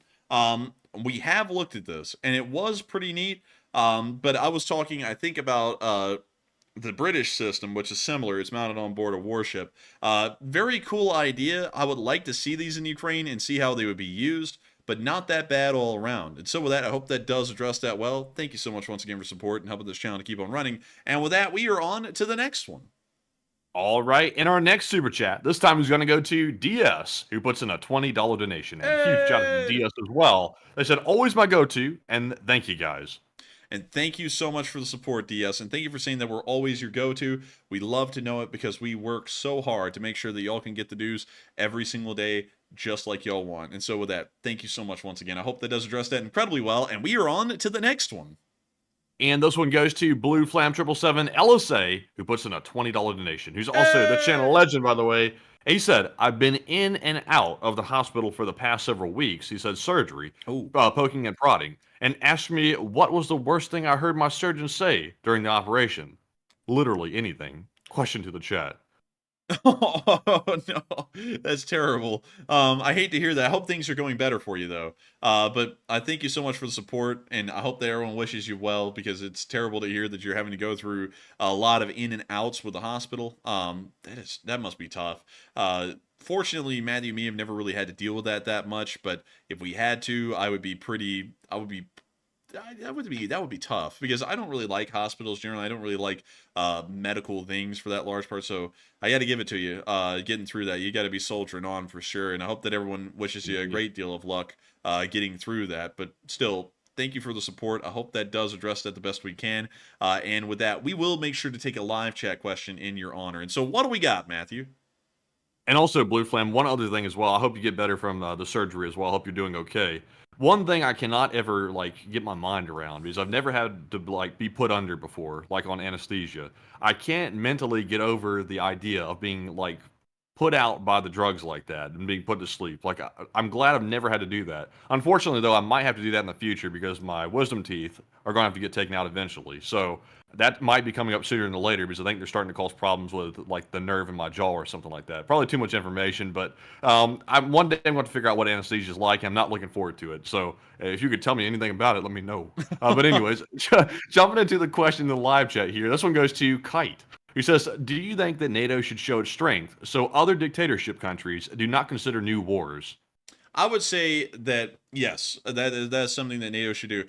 To avoid war, one must be ready for war. If you want peace, as Lord Horatio Nelson said, if you want peace, prepare for war, and that is a very, very good statement and a very good stance to have in the world. To have peace, one must be ready to kill for that peace, whoever they may be. And so for that reason, I would say for sure NATO needs to have a strong response and a strong, swift action against our adversaries so that way they never want to go to war because we will have a peace or otherwise we will enforce the peace through arms, one or the other. And so with that, I hope that does address that very well. And I thank you so much once again for support and helping this channel to keep on running. And with that, we are on to the next one. All right, and the next one is going to go to Marion Deemer, who puts in a $20 donation, and huge shout out to Marion for that support as always. And Marion said, Slava Ukraine and Hirom Slava. And Slava Ukraini and Rom Slava. And thank you so much for the support, Marion Deemer, and helping this channel to keep on running because it is folks like you who help us to make sure that those kinds of utterances continue on well on into the future. And so with that, thank you so much once again for support. I hope that does address that incredibly well. And with that, we are on to the next one. All right, and the next one also goes to Andy L yet again. Hey! And I didn't see any comment attached on this one either, but huge shout out to Andy for that support, as always, for supporting the channel. And Enforcer, what say you? I gotta thank you so much for the support, Andy L. You didn't throw in a comment again, but the support is always greatly appreciated, and we thank you so much for always being here with us and supporting this channel and helping it to keep on running. And so with that, I hope that does address that well. Thank you so much once again, and we are on to the next one. All right, and the next one goes to Blue Flam 777 LSA, who puts in a $20 donation. And Blue Flam said, I told my wife she should embrace her mistakes, so she gave me a hug. And on a scientific note, what? Oh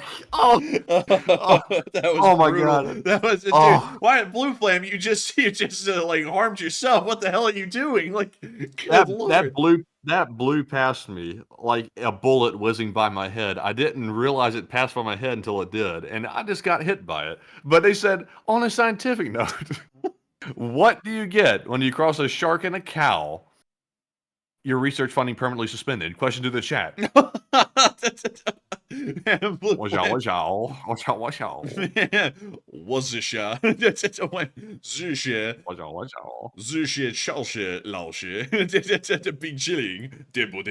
beyond that, I thank you so much for what do you get when you cross a shark and a cow? You get overseas funded stuff that I can't even say. What happens when you mix a shark and a cow?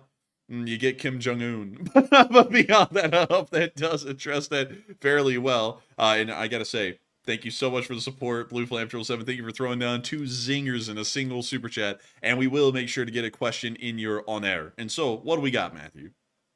All right, and this question right here is gonna go to. Also, by the way, I'm seeing people put horror stories in here about how they're waiting for surgery for wisdom teeth. Oh my goodness. Please don't do that. Please don't do that. Because I'm sitting here reading some of this stuff and I'm like, oh my God, could that be what this is?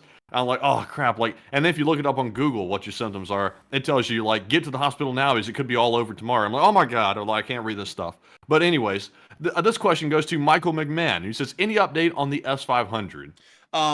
We have not really gotten a lot. There's a possibility that one of its radar systems has been knocked out by a cluster ATACMS, but we weren't really able to get that clear enough because the quality of the picture wasn't clear for us to get an idea of what it was actually hitting. So we're not really sure if it's Schrodinger's S-500. We haven't used that phrase in a while. We don't know if the thing's destroyed or okay, but we know that it's a state of being right now of some kind. And so with that, I hope that does address that fairly well. And thank you once again for support and helping this channel to keep on running. And with that, we are on to the next one. All right, and the next one here is going to go to Howard Turgell, who's also a longtime channel legend, who puts in a 20. Hey! He says, LSA rocks. And it does, and also that's our viewer, too. Hey! He said, take a question from the chat. Hey! Thank you so much for support. LSA rocks! And we will make sure to take one from the chat in your honor. And so, Matthew, what do we got? All right. So this one goes to, let's see here. Let's see. This one goes to Sammy J, who said, did you hear Putler's latest offer? It included returning the Zaporizhzhia nuclear power plant, shared Crimea, but he still get his road from Belgrade to Georgia. Is that really true? You see, I haven't heard that, but if he offered that, see, it's still Crimea, like joint control of Crimea. That's what they had before 2014. If they actually offered that, I have not heard of that offer though, so I'd have to declare ignorance on that. But if that is an actual offer out there, it's once again showing the entire war is about Russian access to Sevastopol. That's the whole thing. And so with that, I hope that does address that fairly well. At least from what I know. And thank you so much for the support and sponsoring that live chat and helping this channel to keep on running. And with that, we are on to the next one. And this one goes to Professor Snibs, who puts in a $20 donation, and huge shout out to the Professor for the support. And also, I can't really see it right off the bat, but I think that was their first ever super chat. Let me go back and double check real quick. Let's see here. Don't want to get this. Yes, it is their first ever super chat. So huge shout out to you, Professor, for that support. He said, I've been sandbagging your show for way too long. I watched first during the first week of the invasion, and I've been to Ukraine 5 times, and here's to you two for doing a super job of making it your job to keep the rest of us informed. And huge shout out for you for the kind words as well. And a huge shout out to you for the kind words. That is incredibly nice of you. And we thank you. We thank you. And I got to say, thank you so much for really enjoying this channel. We put in a lot of effort into this every day, Professor Snibs. And I thank you so much for really enjoying our efforts on making sure that everyone can keep informed on what's going on out there around the world right now. And so with that, thank you so much once again. I hope that does address that incredibly well. And with that, we are on to the next one. All right, and the next one is going to go to Duncan VR, the channel legend, and he comes back with the animal noises. We hadn't had these in a minute, actually. And Duncan put in a 12, and here goes the animal noises. So if you're new, this is something that Duncan does. He does it specifically to me. He wants me to do the animal noises. So here they go. He said, "Baba, moo, meow, ba. What is the charge? What is the charge? What is the charge? Meow, quack, oink, gejlikvelaken. Mr. Pooh's peace plan stinks. Baba, Mr. Putin is full of ba, moo, quack, woof. For the hot dog fun, Alan, marmot, Alan, time. Baba, quack, moo, Alan time." And but beyond that, what are the charges? Eating a meal? A succulent Chinese meal? How dare you, sir? Get your hands off my witness! Beyond that. Man, I love doing that, man. For some reason, it's always fun. But still, thank you so much for throwing in the traditional animal noises, Duncan VR. It is always a pleasure to have them here, and I always get a huge laugh, very quietly, out of Matthew reading them. And so with that, thank you so much once again for support. I hope that does address that incredibly well. And with that, we are on to the next one. And the next one goes to Taz Bruzel. Once again, it puts in a 10. And they said, I just want to say something again. Y'all motivated me to go back to school to become a war journalist and LSA. And hey, how about that? Also, Taz Bruzel, I'll say this. We actually did not go to school to do what we're doing right now. It's just happenstance that I chose political science and the enforcer chose history. I don't know how that worked out like that. It would just happen to like fall right into place that we took those courses because I think it helped out slightly in what we're doing here to an extent. But it's weird though, because I was actually going to take a business course. I was going to take, I think, business management or something like that, which would have also been helpful as well. But I ended up switching to political science because I couldn't stand the professors in the business school. So it was just by happenstance, and I ended up liking it a lot. But Enforcer, what say you? And I thank you once again for the support, Tazabrul. And I would also have to say, I hope you have the best of luck going to school to become a war journalist. But Matthew and me did not actually do anything with war journalism to be able to do this, which is something that is really interesting because we didn't specialize for this. This is something that I have a personal interest in greatly. This is Matthew can say that this has been something I've always been talking about, all kinds of conflicts, things like this forever. So when this came up, it was just something that I knew an okay bit amount and was very interesting. And also I had a friend over there that I knew. And so I started to cover it for those reasons. I would always say that I will be entirely honest with you all. Formal education, in some regards, doesn't mean too much. Because college didn't really help me to get the grasp of history I have to be able to do this. I actually pretty much learned that all on my own, and college was just kind of going through the motions of showing that I already knew this stuff and got grades on it and then graduated. That was really the honest truth about my experience in college with a history degree. And I would say that as long as you're well-read... Now, there's a difference in between thinking you're smart on something and being smart on something. I will say that there is quite a big difference on that, because there are a lot of people who say that they're really big into history, but when they say that, they're only into TikTok history, and TikTok history is not teaching you history. Like, you have to be well read. Like, you have to actually read books and well researched, really just anything, any kind of reading on that topic. It has to be deep. It has to be intricate. And then you have to start trying to put all the pieces together and then get the big picture. And it has to be a practical big picture. It can't be one where the lizard people are out there. Like, if the lizard people are ever involved in your interpretation of history, it is wrong. I will promise you that. If someone here right now is into lizard people, I'm sorry to offend you, but there's no lizard people. I'm sorry to say that. But as long as you can do that, you can get down history, you can get down war, you can get down a concept of war, and you can really do pretty okay with it, at least in my opinion. But I still wish you for the best of luck, Tazarul, on that venture. I hope that you become a great war journalist, and I thank you so much for giving us the privilege to be the person or the people that really inspired you to do that, because it's really crazy to think that we're doing well enough that we would inspire others to try and follow a similar path. And I hope that you have amazing luck with it. And I can't wait to see where you go in the future with that. And so with that, thank you so much once again for the support. I hope that does address that incredibly well. And with that, we are on to the next one. And also, by the way, a Duncan VR protested. You say he did not get Alan. Oh, wait a minute. Dang, dude. I didn't even see that in there. Wait, hang on. Alan! Hang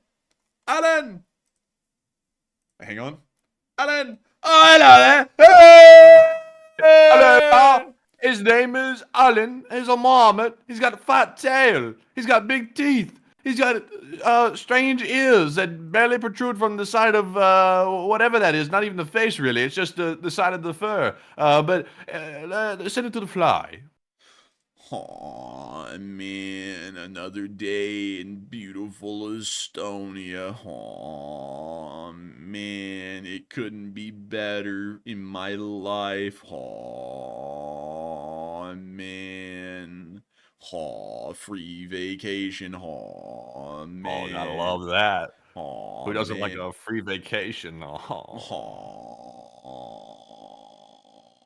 You know what that sounds like? It sounds like someone snoring, kind of like that's kind of like the way that guy lives, and he kind of sleepwalks.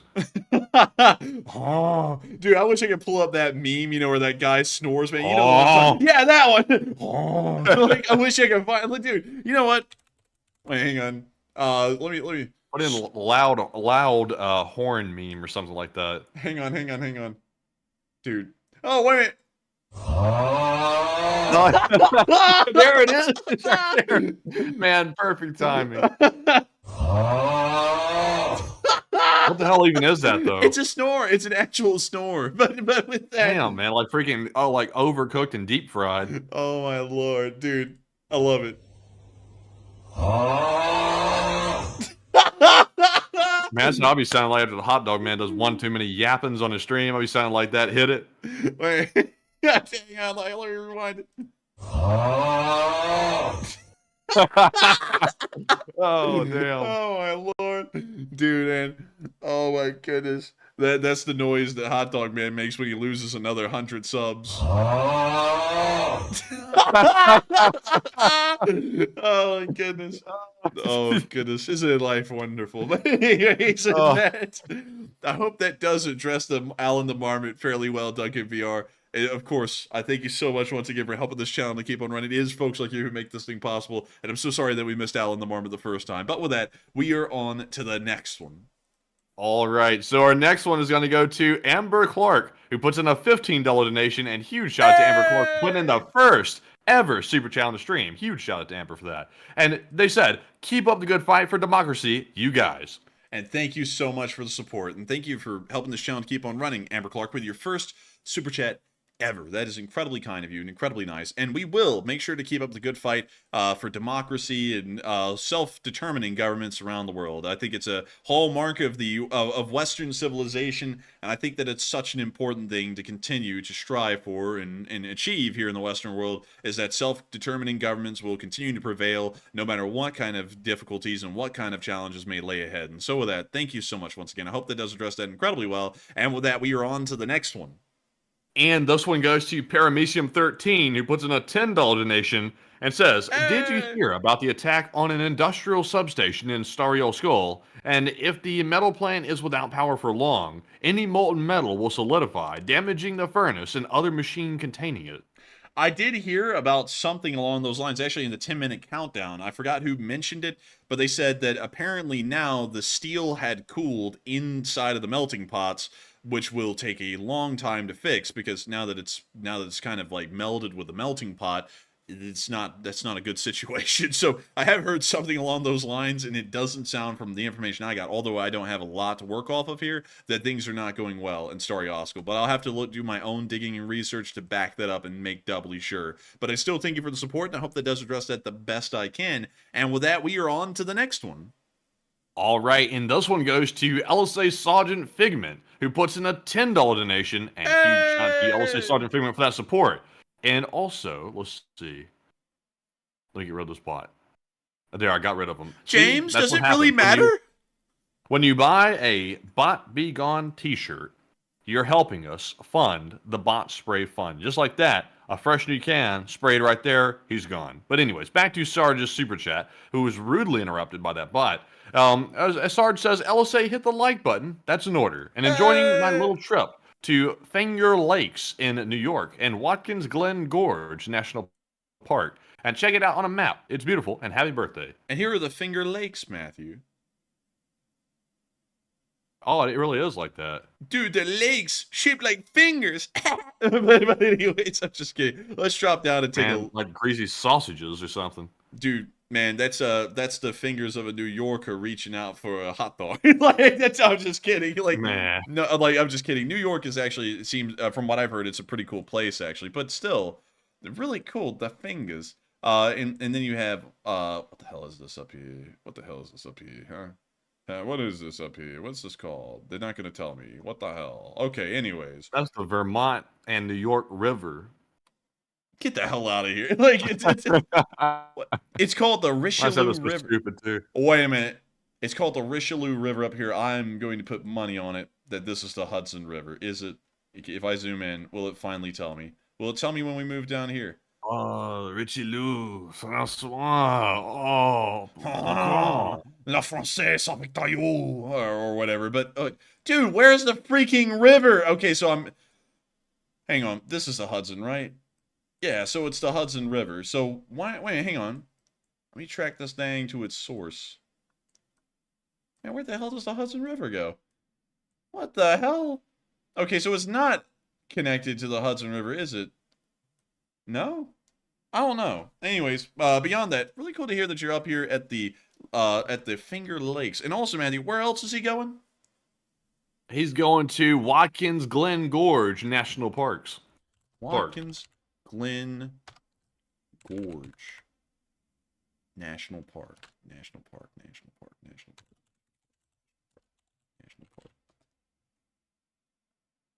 Right here! Let's go take a... Oh, wow, that's pretty. Wow, that is nice, actually. You know what it reminds me of? It reminds me of, like, the Guggenheim or Falling Waters. It like, for some reason, this place looks like if Frank Lloyd Wright ever designed anything in nature, it would have been designed by Frank Lloyd Wright. You know, like, that's what I'm getting out of this. Well, you know, his houses were inspired by nature, you know. That's why he built them like that. Yeah, I mean, it really does look a lot like, I don't know, Falling Water looks a lot like Watkins Glen State Park. It's really It looks pretty, pretty close. actually. It's like Oh, look, this there's is people. Don't play that video though. Scary. yeah. Don't play the video game. I know. Like I know, dude. I don't need to know. But let's see. Wow, that is cool. And then there's just a town right there. That is so neat. You know, I'd like to go up here and see this place. And look at that water. It's actually really clear. Kind of brackish. A little brackish, yeah. But I kind of expect that a little bit. But that is really pretty. What a place. I would love to see this. What? I don't know. I just saw this and I was like, "What is that?" I couldn't tell. I just saw someone peeping into their camera lens, like just their eyes and a forehead, and that was it. I was like, "Oh, It's just like, man, you're roasting them. He's all I saw was eyes and that forehead. It's like, what? Damn, man. They caught a stray. shots fired, shots fired." But still, I like this place, not bad. And so with that, oh wow, dude, that's really cool. That is beautiful. That is beautiful right there. I would like to go up here and see this place. But with that, I hope that does address that very well. And thank you so much once again for support, LSA Sergeant Figment. I hope you have a fun time up there. And I hope you continue to enjoy the Fanga Lakes. And so with that, we are on to the next one. And thank you so much once again for support. And make sure everyone to hit that like button. That is an order. LSA Sergeant Figment said so. And with that, we're on to the next one. And this one goes to Rangers Rule, who puts in a $10 donation and says, "It's summertime, and where are the freaking F-16s to send Putin to the soil and watch a yucca grow?" And I thank you for the support, and that is a good question. We're still waiting on them, and now we've been told that they'll arrive in August. And then we don't know if they're arriving really then. And so with that, I hope that does address that somewhat, fairly well, and I thank you once again for support and helping this channel to keep on running. And with that, we are on to the next one. And also, real quick, I saw Amber Clark say in the live chat, "I was a history minor and went to law school as well. I'm not sure what you go to school for designates your profession." I think that's the funny thing, Amber Clark. To me, it showed me what I did not want to do. Like when it came to the actual law school thing. Like when I went to college, I actually enjoyed political science, shockingly, because I didn't think I was going to enjoy it. But I ended up liking it a lot. But I went to law school and I was like, okay, I'm glad I did this. Obviously, I don't like spending the money on it. That wasn't a good part. But I learned that's definitely not what I want to do. And I called it quits early on instead of getting too far down the road, going into crazier debt, and then realizing like a couple of years into the career that I need to switch because I don't like it and I can't handle it. So I'm glad that like I figured that out. But I think that it's true though. Sometimes going to school shows you what you don't want to do, and not necessarily like shows you what you want to do. But I guess it's all part of the learning process. What are you thinking, Forsey? I would say college, as far as I was concerned, and also looking at it in hindsight, it didn't really help me at all to figure out what I wanted to do, and also it ended up being nothing I really did. Like, even with a history degree doesn't really apply to what I'm doing right now, because what we're doing now would more so be within a journalism degree or something along those lines. And I didn't get a journalism degree. I get a history degree. And I didn't even get a minor. I was just a major in history. That was it. And it's a little bit weird. I really think what college is in the end is kind of a hoop to jump, a lot like graduating high school, where you show folks, hey, look, I can stick the course and do something. So, you know, I'm a good option, you know, to hire for a job. I feel like that's really what it is at the end of the day, because I don't really think, looking back now, with how little college actually helped me to learn anything. I didn't learn anything in college, to be honest. I went in with the knowledge I already knew, and then just aced college in history, got my history major, and then moved on. And so going off of that, I would say that education is wildly important. You cannot understate the importance of education.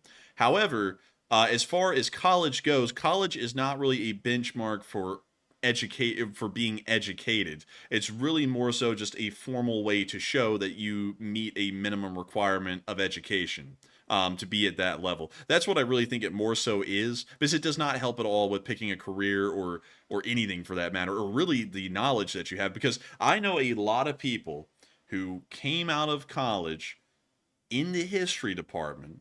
Now, I will say though, a lot of people I actually graduated with in my capstone were solid. Like they were very, very smart, intelligent people, and they knew a lot of what they were talking about.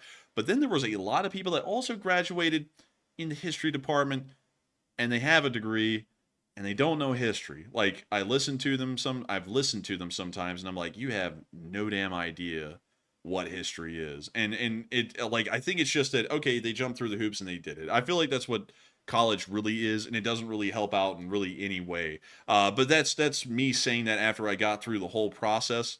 And, you know, maybe it does help out some people, but me personally, it really didn't. I could have just gone without the college degree and without wasting about 3 years. But hey, I got the degree now, and I can say I'm a major in history, but it still doesn't help me win internet arguments. Because for some reason, someone who watches TikToks is as intelligent on historical topics as I am, just off the bat. I don't know how that works, but that's how it works on the internet. But still, with that, I hope that does address that well, and thank you for throwing that in. That was a very interesting comment, Amber Clark, and we're on to the next one. All right, and this one, huge shout out to Michael McMahon, who put in a $10 donation and did not leave a comment, but huge shout out to you, Michael, for supporting the channel, and we appreciate it very much. And we also had a $10 super chat from Star Trader, who said, thank you, Enforcer guys, for doing vids every day, and you are part of my main go-to Ukraine news. And I appreciate all the insight and analysis, and I heart Ukraine, and I've been there many times, and always pray for Ukraine to win. And thank you so much for your first support ever, Star Trader. We've said that so many times tonight about first supporters, and that is incredible. And I got to thank you so much for enjoying the vids we do every day. We didn't have one today. I'm so sorry about that, but we will start to have them probably tomorrow if the news is really good. That'll actually be Matthew's day tomorrow, so if y'all are hearing any short war summary, it'll actually be from him. Because we switch it out every day. Every other day is my day, and every other day is his day. But still, thank you so much for enjoying our inside analysis. We love to give it. It's always so fun to get on here and talk. And what's crazy is that nowadays, I think Matthew and me are having way too much fun talking on air, because we are now almost 3.5 hours in, and we still have loads of super chats to go because we've just been talking to y'all so much tonight. But it's been so fun. Like, I don't know about Matthew, but time has flown. It feels like it's only been about an hour on air. It has, and it feels like, really, it's like, I'm not even sure really what we've talked about the whole time, to be honest with you. The coffee, I don't have the coffee, so I can't even remember what we talked about 10 minutes ago at this point. But I'm having fun. I'm actually just really enjoying it. And I got to thank you so much once again, Star Trader, for enjoying it as well, because it looks like everyone's having a good time around here, including you too. And so with that, thank you so much once again. And hopefully Ukraine will win sooner rather than later. And so with that, thank you so much once again. I hope that does address that well. And with that, we are on to the next one. All right, and the next one goes to Opus, who puts in a $10 donation. Hey! A huge shout out to Opus. They said, rabbit season merch? Do we have our rabbit season? I don't think the LSA has a rabbit season. Like, I don't think so. But we will look into that, Opus. That is an interesting idea. And so with that, thank you so much once again for support. I hope that does address that well, and we are on to the next one.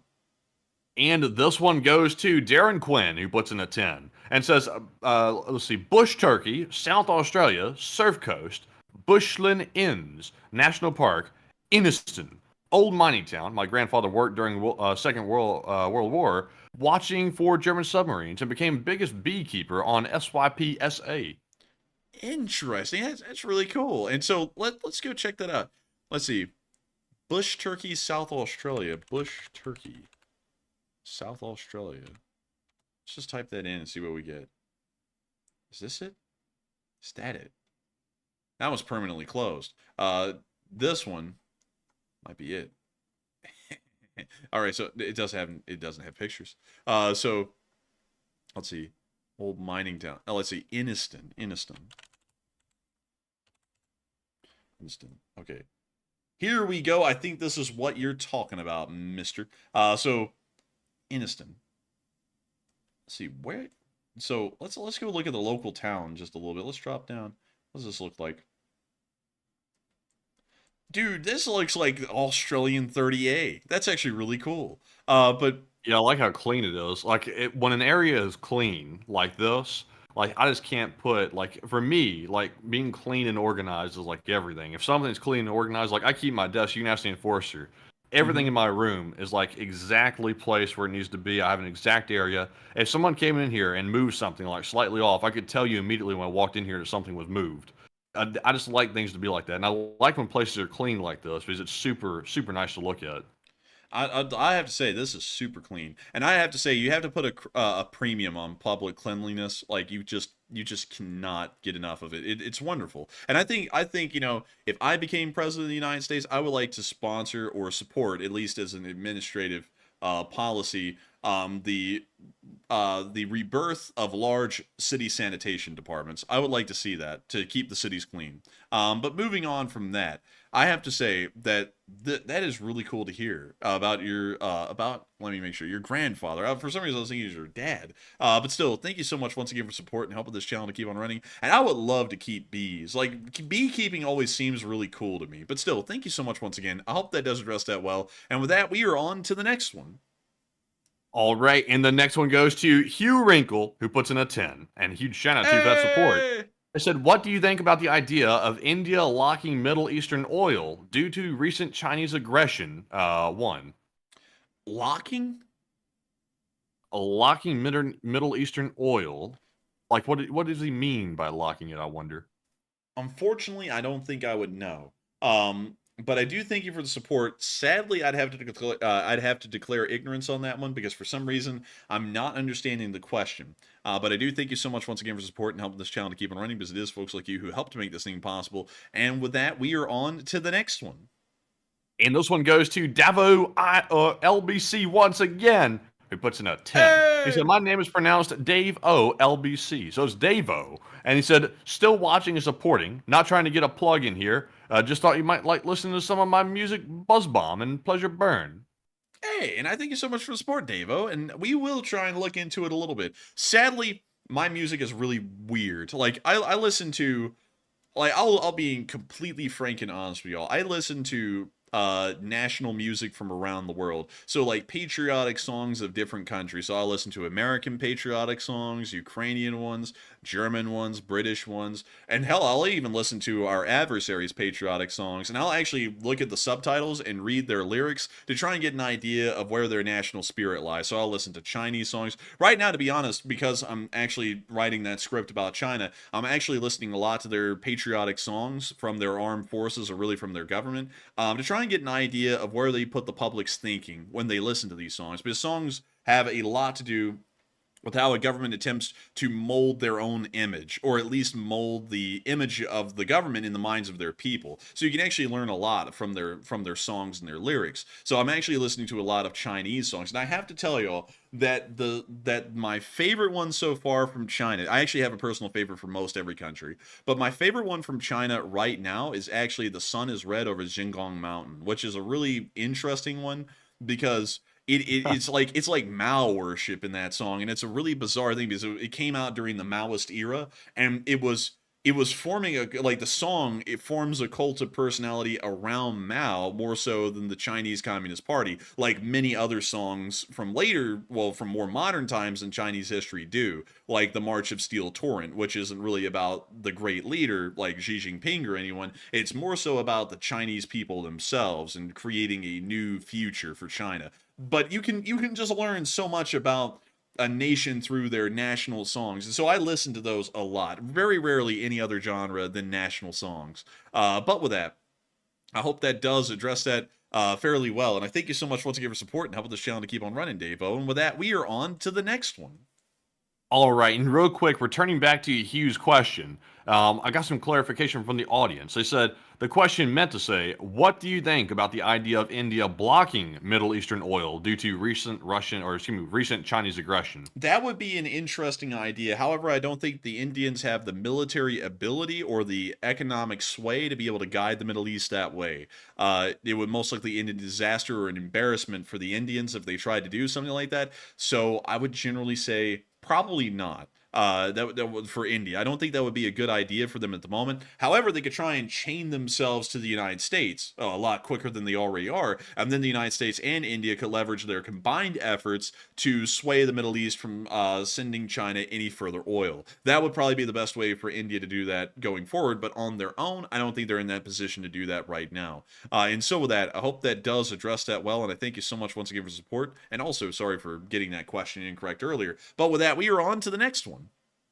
And this one goes to Uncovered Cube, who puts in a 5 and says, great Bot Be Gone shirts. I got 2, and LLT. LOC. And thank you very much to Covered Cube for the kind words about the design, because like I said earlier, I put a lot of blood, sweat, and tears into that design. And it took a long time to get it looking like that. And I think it turned out pretty good, because there were some other iterations as well, but I think this one was the best by far. A pretty cool design, like kind of like a propaganda poster with the bot be gone, like spray can on it. So pretty cool. I love wearing it around the house. I wear it around pretty much everywhere now. So it's a very cool shirt. And thank you very much for the kind words. And Enforcer, what say you? And I gotta thank you for the kind words as well, and Covered Cube. Thank you for getting 2 of them. The support means a lot. It helps this channel to keep on running, and 10% goes to United24. It's a great deal all the way around. And I gotta say, it is wonderful to know that you love this channel, want to support it, and help it to keep on running. So thank you so much once again for support on Covered Cube. It is an incredible design. I don't think anyone could argue that. It's really cool looking. And Matthew did a great job. And so with that, thank you so much once again. I hope that does address that well. And we are on to the next one.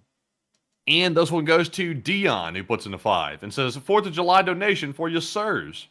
Hey! And thank you for the 4th of July donation to this channel, the Super Chat. And I thank you so much for the support and helping this channel to keep on running, because we had an amazing 4th, and we will hopefully have another amazing one next year with all of y'all. And so with that, thank you so much once again. I hope that does address that well. And we are on to the next one.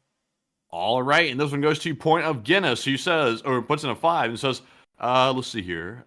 Turkey is the odd one out in the family that no one can do without.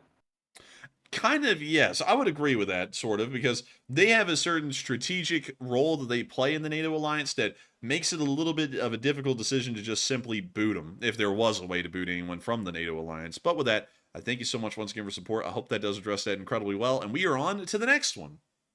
All right, and this one goes to Darren Quinn, who puts in a 5 and says, Zelenskyy to knock Audubon out round 2. Alban. Alban? Oh, Orban. Not sure who that is. Alban. Oh, he means Orban from Hungary? I think so. I took that as Audubon. Like when you first said that, I was like, Audubon. But still, I would say Zelenskyy is probably going to knock Orban out if they get in a fight. Orban's a little rotund, you know. But still, thank you so much once again for support. I hope that does address that well. And with that, we are on to the next one. All right, and this one goes to Jaya Turner, who puts in a 5 and says, average, let's see here. Oh, hold on, let's see here.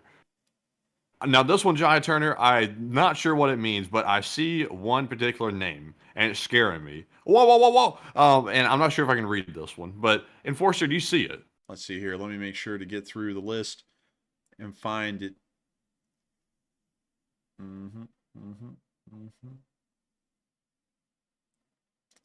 Let's see.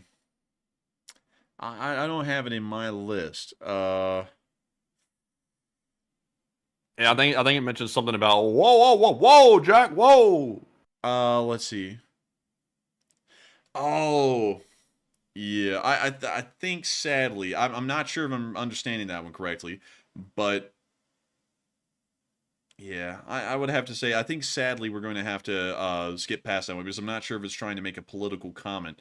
But still, I thank you so much for the support, Jai Turner, and I thank you once again for helping this channel to keep on running. But one thing's for sure, the Lee Spring Army will not fall to authoritarian, thuggish ways of either end, whether it be communism or fascism. The Lee Spring Army stands for Western values of self-determining governance. And so with that, thank you so much once again for support, Jai Turner, and helping this channel to keep on running. And with that, we are on to the next one. And this one goes to Quantum Fighter, who puts in a 5 and says, War game, NATO defensive Gotland, please, and War M90 camo, it's myself. And boots really important too, coolest and best. Y'all make us laugh and learn, LSA forever, and live chat, please. And you know what? I'm not going to lie. M90 is not that bad. Like, that does look kind of cool. It looks pretty good. Yeah, it's pretty cool. Also, I think the Swedes, oh yeah, they have the desert camo for M90, I remember that. But they put it on everything. Like you know, like that sauce commercial where they're like, I put that shit on everything. Like, they put it on jets. Like, they put that thing on everything. Like, it looks good, though. Yeah, I mean, it looks pretty good on the plane. Let's see here. Like, can I find other examples of M90 camo here? You know what? We're going to back off of that because I'm seeing some questionable things right there, and I'm not going to scroll down on that. Whoa, Jack! Whoa! We're going to see like a whole. We're going to see a whole ankle, Jack. Whoa, Jack! But yeah, you know what? We're going to leave it at that. But M90, I think it is pretty cool, and I got to thank you so much for the support and helping this channel to keep on running. I hope that does address that incredibly well. And we are on to the next one. All right, and our next one goes to Davo LBC, who puts in a $20 donation, and this is his third super chat of the night, I believe. And huge shout out to you, Davo, for the third support. He said, just keeping up the support for the channel, and to mention that all my music is Scandinavian folk songs, LOL. Oh, that's actually really pretty cool. Yeah, I like that, Davo. I will have to actually check that out now because, like, usually, like, and this is a really weird thing to explain. I'm not really into a lot of modern music at all, or really any music for that matter. It is specifically like national music. Like, I just really find it very interesting. Not only like nice to listen to, but really interesting to understand a nation and its people through its national songs. But that would be really cool. Scandinavian folk songs actually would be really interesting. And so with that, thank you so much once again for support and helping this channel to keep on running. Because if it wasn't for folks like you, we wouldn't be able to keep this channel rolling. And it is wonderful to know, Davo, that you're one of those folks who enjoys this channel and supports it and also is playing their music. And I might actually give it a listen. And so with that, thank you so much once again. And we are on to the next one. All right, and our next one here goes to Quantum Fighter, who we just read off. I forgot to put a red X on it, but thank you very much, Quantum Fighter, for that support once again. Hey! And this one goes to PH Gaming, who puts in a 1. And a huge shout out to you, PH, for that support, and no comment to address, but of course, thank you very much for helping to keep us running.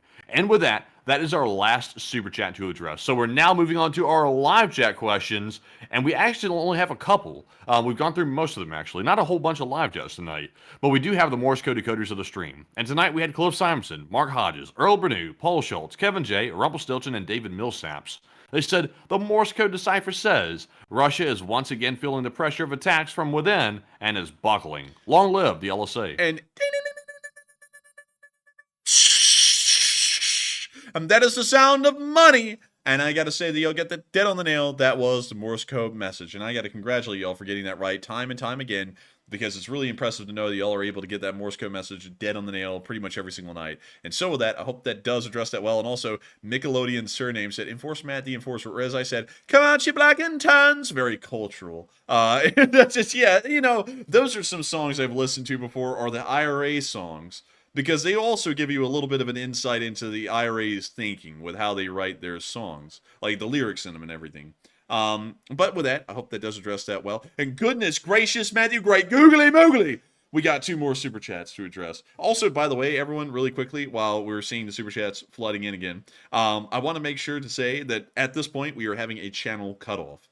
So if you put in a super chat beyond this point, we are going to address Charles Gray and Sully Canuck. Those are the last 2 super chats we're going to be having for the night. But if you put in a super chat beyond this point, we will not be able to read it because we are running wildly overtime, and we would like to get some live chats because you do not have to pay to have a question answered on the channel. We want to make sure to address folks who are watching the channel and just asking good questions. But beyond that, if you do enjoy the channel and you would like to support it, please make sure to come back tomorrow, because we will be running our stream tomorrow at 10 p.m. Eastern Time, and you can support there, and we will be able to make sure to read off your super chat, recognize you for support, thank you, and answer any questions or statements you may have then. But sadly, for the rest of the night, we will not be able to do that for any new super chatters. But Matthew, with that, what do we got? All right, so we have 2 $10 super chats, and our first one here is going to go to Charles Gray, who said, does Ukraine have/use Mark 19s? And if not, I think the use of such would make a massive difference in this meat grinder of a war. Do you agree? They actually do have Mark 19s, Charles Gray. They're very similar to the AGS in the design and also the devastation that they provide. We've seen that earlier on they were used a good bit, and nowadays they're used almost as small infantry mortars, that small rapid-fire infantry mortars. They do a little bit, but not really a lot anymore on the modern battlefield. But at the beginning of the war, they actually were a force to be reckoned with for the Russians. And so with that, thank you so much once again for the support. I hope that does address that well, Charles Gray. And with that, we are on to the next one.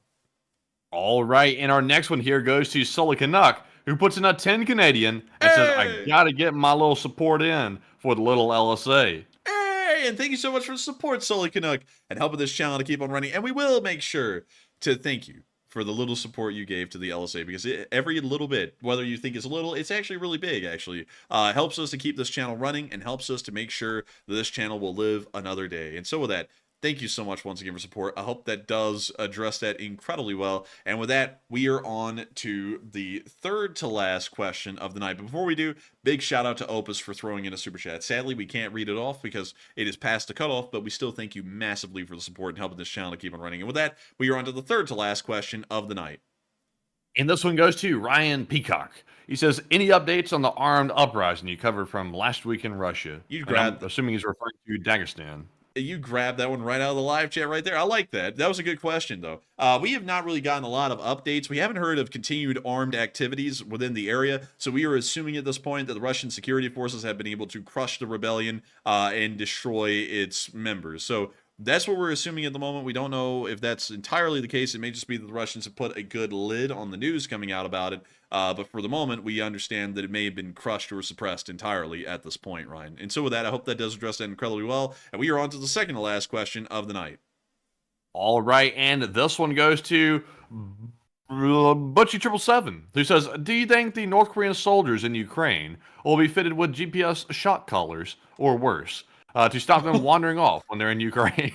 Oh my goodness. I don't think they would. I think North Korea is too poor for that kind of stuff to outfit thousands of soldiers with it. I think they'd rather just try and keep a good eye on them and shoot them if they run. So, like, that's usually how the North Koreans work. But with that, I hope that does address that well, Butchie777. Great question, though. I like that one. It was a very creative one. And with that, we are on to the final question of the night. And so, who was the lucky last person to throw in the lucky last question of the night? All right, and before we get to that one real quick, I wanted to address something from Nickelodeon Surname. He said, are you making another documentary-style vid like the CIA one in Ukraine? And any update on what's coming from there? And I will be making another one, by the way. I just want to say this real quick. It'll probably be out maybe in 2 weeks or so. It's not going to be tomorrow. And this time I'm actually telling the truth on that. It won't be tomorrow because I got to get some other stuff done before that because it's just a two-man band here. It's just me, the enforcer. So whenever something needs to get done, it's got to be either one of us doing it. And unfortunately, I'm bogged down. So I'll have another one out soon. I'm not sure of the topic of it just yet, but it's going to be something sort of interesting, kind of like the CIA one, and sort of short. But anyways, jumping into our last one of the night. This one goes to Rumpelstiltskin, who says, what do you guys think of the new pronunciation of Turkey, now being Turkaya, and it seems to have established itself among Euro Cup announcers? I don't like Turkaya. I think it's goofy. I like Turkey. That's what I know. It's the Republic of Turkey. I don't know why they renamed it. To be honest, it's kind of like the Czech Republic renaming themselves Czechia, or however you pronounce that now. I cannot get down the pronunciation because I grew up saying the Czech Republic. So I just say the Czech Republic, much like I'll always say Turkey for Turkey, even if it is Turkaya. I'm personally not a big fan of name changes for countries. That's just generally my personal conviction. I like calling them what I was calling them when I was a child. So if any country ever changes its name, I just cannot get it down. Like it's generally, it's not that I hate their new names, because I mean Czechia doesn't sound that bad if that's how it's pronounced properly, but at the same time I just grew up being familiar with one name, so I generally dislike the change. But you know, I mean it's not that bad. It's more in line with Turkey's actual language, which is, I believe, Turkish, if I'm correct. But I don't know. I'm just not that big a fan of it. I think Turkey will stick in my mind forever. But with that, I hope that does address that fairly well. And we have reached the end of tonight's stream. I've got to thank all of y'all so much once again for watching. It's been an absolute honor to get to run this stream for every single one of y'all. And what's crazy is that at the peak tonight, 8,000 people were here and 65,000 people have watched this stream. We were, of course, very honored and very humbled to know that every single one of y'all came here to get y'all's source of news here from this channel. And I got to thank y'all massively once again for just being here through the entire length of the stream. If y'all enjoyed, make sure to hit the like button, make sure to comment, and make sure to subscribe. And we will see you all tomorrow at 10 p.m. Eastern Time to cover the next 24 hours of the news of the war in Ukraine. Or Matthew will see y'all in the short war summary tomorrow if there's enough news by that time of the day. But with that, good night, good luck, take care, stay safe, Slava Ukraini, and long live the Lee Spring Army. The Lee Spring Army will never die. Put an LSA in the chat, and good night. And with that, thank you all once again for another great stream on my end as well. And we'll see you all tomorrow for the stream and the midday war summary. And also, don't forget to go check out officialenforcerstore.com because those Bot Begone shirts are over there and they'll be there for about a week or so. So go check them out while they're there. And we appreciate that very much. And also, thank you all for another great stream. And Slava Ukraine, Herom Slava. And we'll see you all tomorrow. And good night.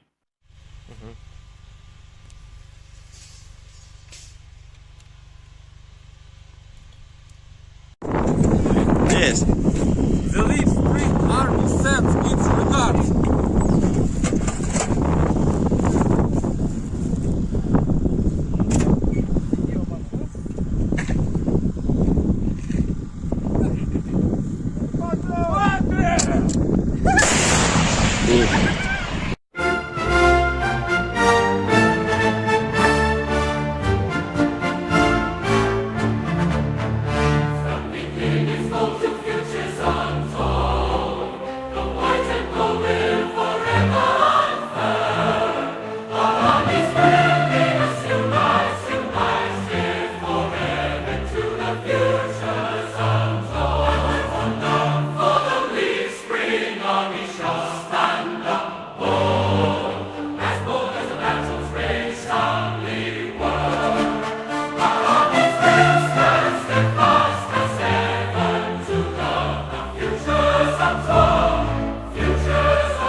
Spring on me shore.